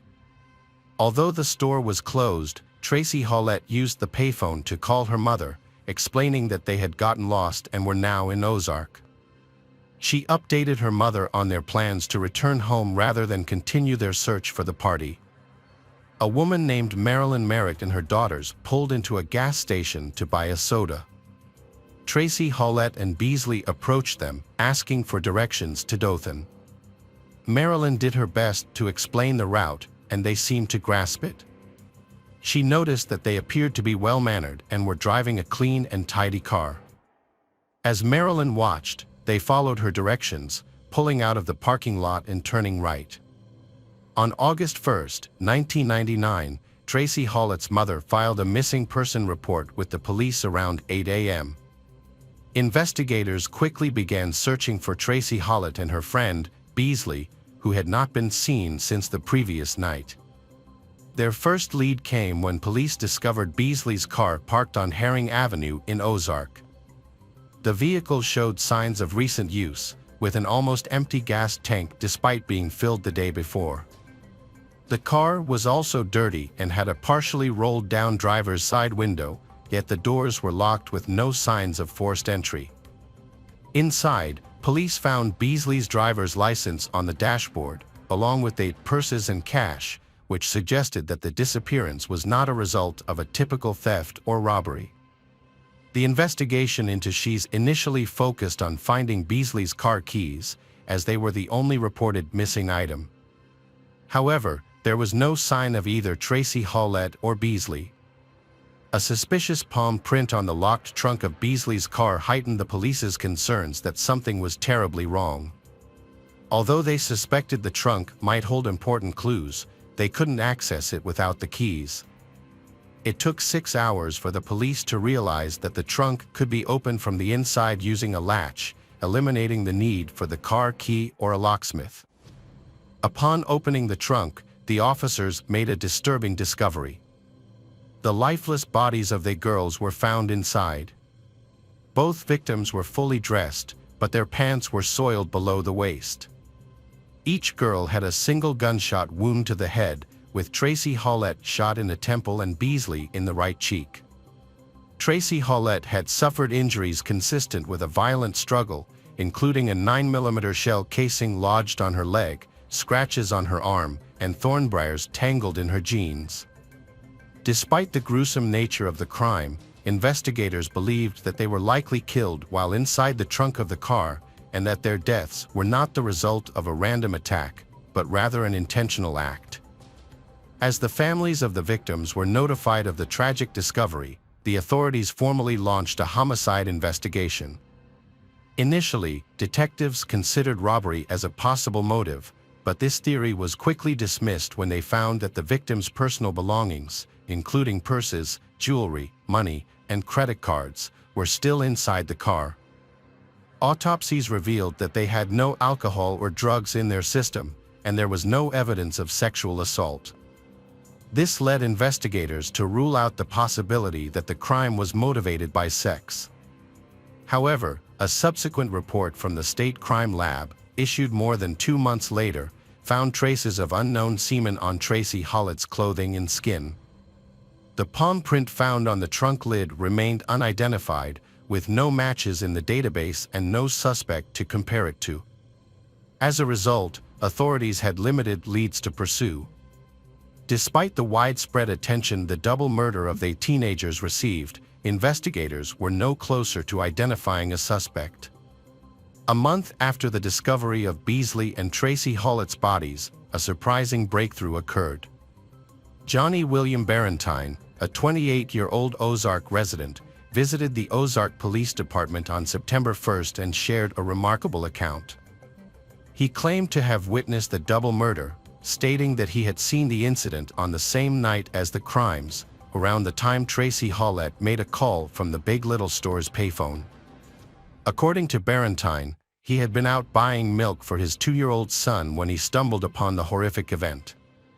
He returned home at 1 a.m., visibly upset, and told his wife that he had been in a collision with a black truck near Herring Road. After sharing this incident with friends in the days that followed Teresa Hlet and Beasley's murder, they encouraged him to report it to the police. They suggested that this information might be connected to the murders and could help the police solve the case, ultimately leading to the reward. During a 4-hour interview with Ozark police, Barentine's account of the events surrounding the killings changed 6 times. Initially, he told police that on the night of the murders, he saw a black truck speeding away from the area where the bodies were found. However, as the interview progressed, his story continued to evolve and change. Eventually, Barentine claimed that he had given a ride to a tattooed man he didn't know, and they drove past the Big Little Store together. He then testified that the man got into the car with 2 girls, whom he identified as Teresa Hlet and Beasley. According to Barentine, the man forced they out of the car on Herring Avenue. A confrontation took place between the man and they as they tried to escape. After putting they in the trunk, Barentine reported seeing something in the man's hands just before hearing 2 gunshots. The man then returned to the car, and Barentine drove him away from the scene before heading home. In a different account, Barentine confessed to investigators that he knew the man he had given a ride to and identified him as his neighbor. Notably, Barentine lived less than a mile from where the police found the victims' bodies. Johnny Barentine was named the prime suspect in the murders of Beasley and Teresa Hlet, but his story raised several red flags. He failed to mention any sexual activity that would explain the semen found on Beasley's clothing and body. Additionally, the neighbor he implicated had a solid alibi for the time of the crime. Barentine's appearance in his mugshot also seemed suspicious, as he looked startled and disheveled, as if he had just been awoken from a deep sleep. Despite these inconsistencies, police initially believed they had the right person. However, Barentine soon confessed that he had fabricated his entire story to collect the reward money. Surprisingly, at the preliminary hearing on September 21st, Alabama Bureau of Investigation agent Charles Huggins testified that Barentine was able to accurately describe her clothing and other details consistent with the crime scene, which suggested that he may have had some knowledge of the events. After his arrest, Barentine was held in the Dale County Jail in Ozark without the possibility of bail. At a bond hearing on October 18, Barentine claimed he was not involved in the killings. He told the judge that he had not picked up a tattooed man and had not witnessed anything on the night of the murders. According to Barentine, he had gone to the BP station around 11 p.m. to buy milk for his child and later fabricated a story to collect the reward money. The judge denied Barentine's request for bond, and he returned to jail. Despite the challenges, Barentine's family continued to support him. They gave interviews to the media, stating that he was innocent and incapable of harming anyone.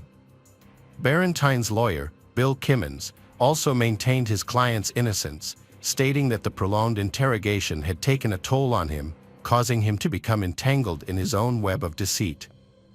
During police questioning, Barentine was not informed that he was free to leave or use the bathroom at any time. His defense team highlighted that he had limited education, having only completed the 7th grade and part of the 8th grade, and was in special education classes, which suggested he lacked the capacity to plan a complex crime. He was eventually released from jail on December 17, 1999, when DNA evidence revealed that his DNA did not match the semen found on the victim's body and clothing. In January 2000, a grand jury in Dale County declined to indict Barentine, effectively clearing him as a suspect in the double murder.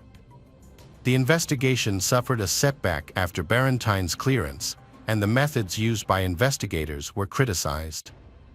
Questions arose about the Ozark Police Department's ability to handle the case. Despite this, the police still had several potential suspects under consideration. A Michigan man was considered a key suspect due to his proximity to the scene and suspicious behavior. He was in the area on the night of the murders and attended a party near where Beasley's car was found. Within days, he left town, raising suspicions. Investigators made 3 trips to Michigan to interview him, but he was unable to provide a solid alibi for hours on the night of the murder. Police were initially interested in 2 key leads, a person of interest whose DNA didn't match the crime scene, and a driver of a small white pickup truck captured on surveillance footage. The video showed the truck at the gas pumps at the same time the victims, Beasley and Teresa Halbach, were nearby at the payphone. However, no record of a gas purchase existed, and the video was of poor quality, making it impossible to clearly identify the driver or determine if anyone got out of the truck. The police released a photo of the truck a month later, asking for the public's help in identifying the driver. Unfortunately, no one came forward with any information, and the lead eventually disappeared. The investigation's last lead was a man from Mississippi who had been arrested in Jones County on an outstanding warrant for possessing drug paraphernalia. He had been visiting relatives in Ozark, but departed 2 days after the murders. Investigators wanted to question him, but ultimately, he provided no significant information. Due to lack of evidence, they were forced to release him. In March 2000, a woman came forward, claiming she heard screams and 2 gunshots near Highway 123 South, just inside the city limits, on the night of the murders. She admitted she had been scared to report it earlier. Police searched the area based on her description and found a 9mm bullet, the same type used to kill they. However, the bullet's brand did not match the brand of the bullet shell casing found on Tracy's body. The unspent bullet found no useful markings for forensic comparison to other evidence, ruling out another potential lead in the case. Despite this and other dead ends over the years, investigators remained hopeful for a DNA match. As the families of Beasley and Teresa Halbach tried to move on with their lives, the case eventually went cold. Years later, new information rekindled the investigation. In 2015, a bombshell accusation shook the case. Rena, an auxiliary police officer with the Ozark Police Department, came forward and publicly accused a fellow officer of murdering Beasley and Teresa Hlet and implicated others in a cover-up. Rena made several disturbing allegations regarding the Ozark Police Department. She claimed that on July 31, 1999, a police officer stopped Beasley and demanded to know the location of cassette tapes containing incriminating conversations about the police department's involvement in cocaine trafficking. According to Rena, this confrontation led to the tragic murder of 2 innocent teenagers. Rena further alleged that she was threatened by multiple law enforcement officials who knew the identity of the murderer but helped cover up the crime by destroying evidence. Specifically, Rena accused 3 officers, Gary Butch Whittington, Rex Tipton, and Eddie Henderson, of harassing and intimidating her. She also implicated the former police chief, Tony Spivey, who led the original investigation, in the cover-up. However, Rena declined to reveal the name of the officer she believed was directly responsible for the murders. American journalist John B. Carroll wrote that the officer likely assumed they girls planned to use the tapes as evidence in a court case set for August 2, 1999, just over a day after their murders. Carroll also reported that Rena was brutally beaten with a baseball bat after coming forward, which prevented her from revealing the actual killer. Law enforcement officials accused by Rena denied any involvement in the murders of Beasley and Teresa Hlet. Due to a lack of physical evidence, none of the officials were ever formally named as suspects in the case. Despite this, online allegations against them spread quickly on true crime websites and social media. As a result, Keith Coffin, Rex Tipton, Tony Spivey, Eddie Henderson, and Gary Butch Whittington from the Ozark, Alabama Police Department sued Rena Crum, John B. Carroll for defamation in 2016. The case was later dismissed in 2018. In May 2016, Rena Crum was convicted of harassing Beasley's sister over several years and received a suspended sentence and a $250 fine. Despite an extensive investigation that spanned 2 decades, including numerous interviews and DNA samples, authorities were unable to identify a suspect.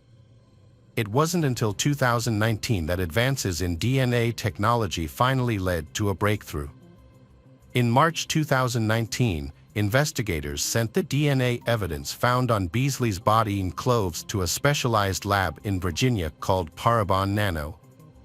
The lab used public genealogy databases to analyze the DNA and found a match, leading them to identify a suspect named Coley McCraney. McCraney, 45, was not previously a suspect in the 1999 murders of Beasley and Teresa Hlet, but DNA evidence now implicated him in the crime. McCraney was born in Alabama and graduated from Carroll High School in Ozark in 1992. During his time in high school, he was an athlete and also served as the president of the library club. After graduation, he enlisted in the U.S. Air Force and served from 1993 to 1997. In 1992, McCraney was married, but they separated 2 years later. They eventually divorced.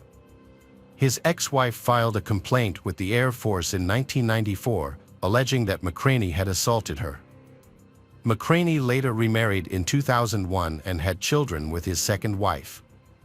In 1998, he was found to have failed to pay child support, but otherwise, he had no significant criminal record over the past 20 years.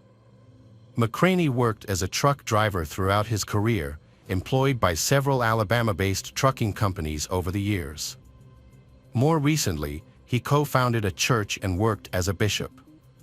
At the time of the 1999 murders, Coley McCraney was 26 years old and living in Ozark, just 1 mile from where the bodies of Beasley and Teresa Hlet were found.